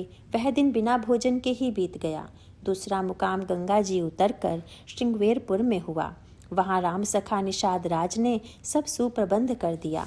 फिर सही उतरकर गोमती जी में स्नान किया और चौथे दिन सब अयोध्या जी जा पहुँचे। जनक जी 4 दिन अयोध्या जी में रहे और राजकाज एवं सब साज सामान को संभाल कर तथा मंत्री, गुरुजी और भरत जी को राज्य सौंपकर सारा साज सामान ठीक करके तिरहुत को चले। नगर के स्त्री पुरुष गुरु जी की शिक्षा मानकर श्री राम जी की राजधानी अयोध्या जी में सुखपूर्वक रहने लगे। सब लोग श्री रामचंद्र जी के दर्शन के लिए नियम और उपवास करने लगे। वे भूषण और भोग सुखों को छोड़ छाड़ कर अवधि की आशा पर जी रहे हैं। भरत जी ने मंत्रियों और विश्वासी सेवकों को समझाकर उद्यत किया। वे सब सीख पाकर अपने अपने काम में लग गए। फिर छोटे भाई शत्रुघ्न जी को बुलाकर शिक्षा दी और सब माताओं की सेवा उनको सौंपी। ब्राह्मणों को बुलाकर भरत जी ने हाथ जोड़कर प्रणाम कर अवस्था के अनुसार विनय और निहोरा किया कि आप लोग ऊंचा नीचा, छोटा बड़ा, अच्छा मंदा जो कुछ भी कार्य हो उसके लिए आज्ञा दीजिए, संकोच न कीजिएगा। भरत जी ने फिर परिवार के लोगों को, नागरिकों को तथा अन्य प्रजा को बुलाकर उनका समाधान करके उनको सुखपूर्वक बसाया। फिर छोटे भाई शत्रुघ्न जी सहित वे गुरु जी के घर गए और दंडवत करके हाथ जोड़कर बोले, आज्ञा हो तो मैं नियम पूर्वक रहूं। मुनि वशिष्ठ जी पुलकित शरीर हो प्रेम के साथ बोले, हे भरत, तुम जो कुछ समझोगे, कहोगे और करोगे वही जगत में धर्म का सार होगा। भरत जी ने यह सुनकर और शिक्षा तथा बड़ा आशीर्वाद पाकर ज्योतिषियों को बुलाया और दिन अच्छा मुहूर्त साधकर प्रभु की चरण पादुकाओं को निर्विघ्नता पूर्वक सिंहासन पर विराजित किया। फिर श्री राम जी की माता कौसल्या जी और गुरु जी के चरणों में सिर नवाकर और प्रभु की चरण पादुकाओं की आज्ञा पाकर धर्म की धुरी धारण करने में धीर भरत जी ने नंदी ग्राम में पर्णकुटी बनाकर उसी में निवास किया। सिर पर जटाजूट और शरीर में मुनियों के वल्कल वस्त्र धारण कर पृथ्वी को खोदकर उसके अंदर कुश की आसनी बिछाई। भोजन, वस्त्र, बर्तन, व्रत, नियम सभी बातों में वे ऋषियों के कठिन धर्म का प्रेम सहित आचरण करने लगे। गहने, कपड़े और अनेकों प्रकार के भोग सुखों को मन, तन और वचन से तृण तोड़कर प्रतिज्ञा करके त्याग दिया। जिस अयोध्या के राज्य को देवराज इंद्र सिहाते थे और जहाँ के राजा दशरथ जी की संपत्ति सुनकर कुबेर भी लजा जाते थे, उसी अयोध्यापुरी में भरत जी अनासक्त होकर इस प्रकार निवास कर रहे हैं जैसे चंपा के बाग में भंवरा। श्री रामचंद्र जी के प्रेमी बड़भागी पुरुष लक्ष्मी के विलास भोगैश्वर्य को वमन की भांति त्याग देते हैं, फिर उसकी ओर ताकते भी नहीं। फिर भरत जी तो स्वयं श्री रामचंद्र जी के प्रेम के पात्र हैं और वे इस भोगैश्वर्य त्याग रूप करनी से बड़े नहीं हुए, अर्थात उनके लिए यह कोई बड़ी बात नहीं है। पृथ्वी पर का जल न पीने की, टेक से चातक की और नीर क्षीर विवेक की विभूति शक्ति से हंस की भी सराहना होती है। भरत जी का शरीर दिनों दिन दुर्बल होता जाता है। तेज, अन्न, घृत आदि से उत्पन्न होने वाला मेद घट रहा है। बल और मुख छवि, मुख की कांति अथवा शोभा वैसी ही बनी हुई है। राम प्रेम का प्रण नित्य नया और पुष्ट होता है। धर्म का दल बढ़ता है और मन उदास नहीं है, अर्थात प्रसन्न है। संस्कृत कोश में तेज का अर्थ मेद मिलता है और यह अर्थ लेने से घटई के अर्थ में भी किसी प्रकार की खींचतान नहीं करनी पड़ती। जैसे शरद ऋतु के प्रकाश विकास से जल घटता है, किंतु बेंत शोभा पाते हैं और कमल विकसित होते हैं। शम, दम, संयम, नियम और उपवास आदि भरत जी के हृदय रूपी निर्मल आकाश के नक्षत्र तारागण हैं। विश्वास ही उस आकाश में ध्रुव तारा है। 14 वर्ष की अवधि का ध्यान पूर्णिमा के समान है और स्वामी श्री राम जी की सुरति स्मृति आकाश गंगा सरीखी प्रकाशित है। राम प्रेम ही अचल सदा रहने वाला और कलंक रहित चंद्रमा है। यह अपने समाज नक्षत्रों सहित नित्य सुंदर सुशोभित है। भरत जी की रहनी समझ, करनी, भक्ति, वैराग्य, निर्मल गुण और ऐश्वर्य का वर्णन करने में सभी सुकवि सकुचाते हैं, क्योंकि वहाँ औरों की तो बात ही क्या, स्वयं शेष, गणेश और सरस्वती की भी पहुँच नहीं है। वे नित्य प्रति प्रभु की पादुकाओं का पूजन करते हैं। हृदय में प्रेम समाता नहीं है। पादुकाओं से आज्ञा मांग मांग कर वे सब प्रकार के राजकाज करते हैं। शरीर पुलकित है, हृदय में श्री सीता राम जी हैं, जीभ राम नाम जप रही है, नेत्रों में प्रेम का जल भरा है। लक्ष्मण जी, श्री राम जी और सीता जी तो वन में बसते हैं, परंतु भरत जी घर ही में रहकर तप के द्वारा शरीर को कस रहे हैं। दोनों ओर की स्थिति समझकर सब लोग कहते हैं कि भरत जी सब प्रकार से सराहने योग्य हैं। उनके व्रत और नियमों को सुनकर साधु संत भी सकुचा जाते हैं और उनकी स्थिति देखकर मुनिराज भी लज्जित होते हैं। भरत जी का परम पवित्र आचरण मधुर, सुंदर और आनंद मंगलों का करने वाला है। कलयुग के कठिन पापों और क्लेशों को हरने वाला है। महामोह रूपी रात्रि को नष्ट करने के लिए सूर्य के समान है। पाप समूह रूपी हाथी के लिए सिंह है। सारे संतापों के दल का नाश करने वाला है। भक्तों को आनंद देने वाला और भव के पार संसार के दुख का भंजन करने वाला तथा श्री राम प्रेम रूपी चंद्रमा का अमृत है। श्री सीता राम जी के प्रेम रूपी अमृत से परिपूर्ण भरत जी का जन्म यदि न होता तो मुनियों के मन को भी अगम, यम, नियम, शम, दम आदि कठिन व्रतों का आचरण कौन करता। दुख, संताप, दरिद्रता, दंभ आदि दोषों को अपने सुयश के बहाने कौन हरण करता तथा कलिकाल में तुलसीदास जैसे शठों को हठ पूर्वक कौन श्री राम जी के सम्मुख करता। तुलसीदास जी कहते हैं, जो कोई भरत जी के चरित्र को नियम से आदर पूर्वक सुनेंगे उनको अवश्य ही श्री सीताराम जी के चरणों में प्रेम होगा और सांसारिक विषय रस से वैराग्य होगा। नारायण नारायण मास परायण 21वां विश्राम समाप्त। कलयुग के संपूर्ण पापों को विध्वंस करने वाले श्री रामचरितमानस का यह दूसरा सोपान समाप्त हुआ। अयोध्या कांड समाप्त।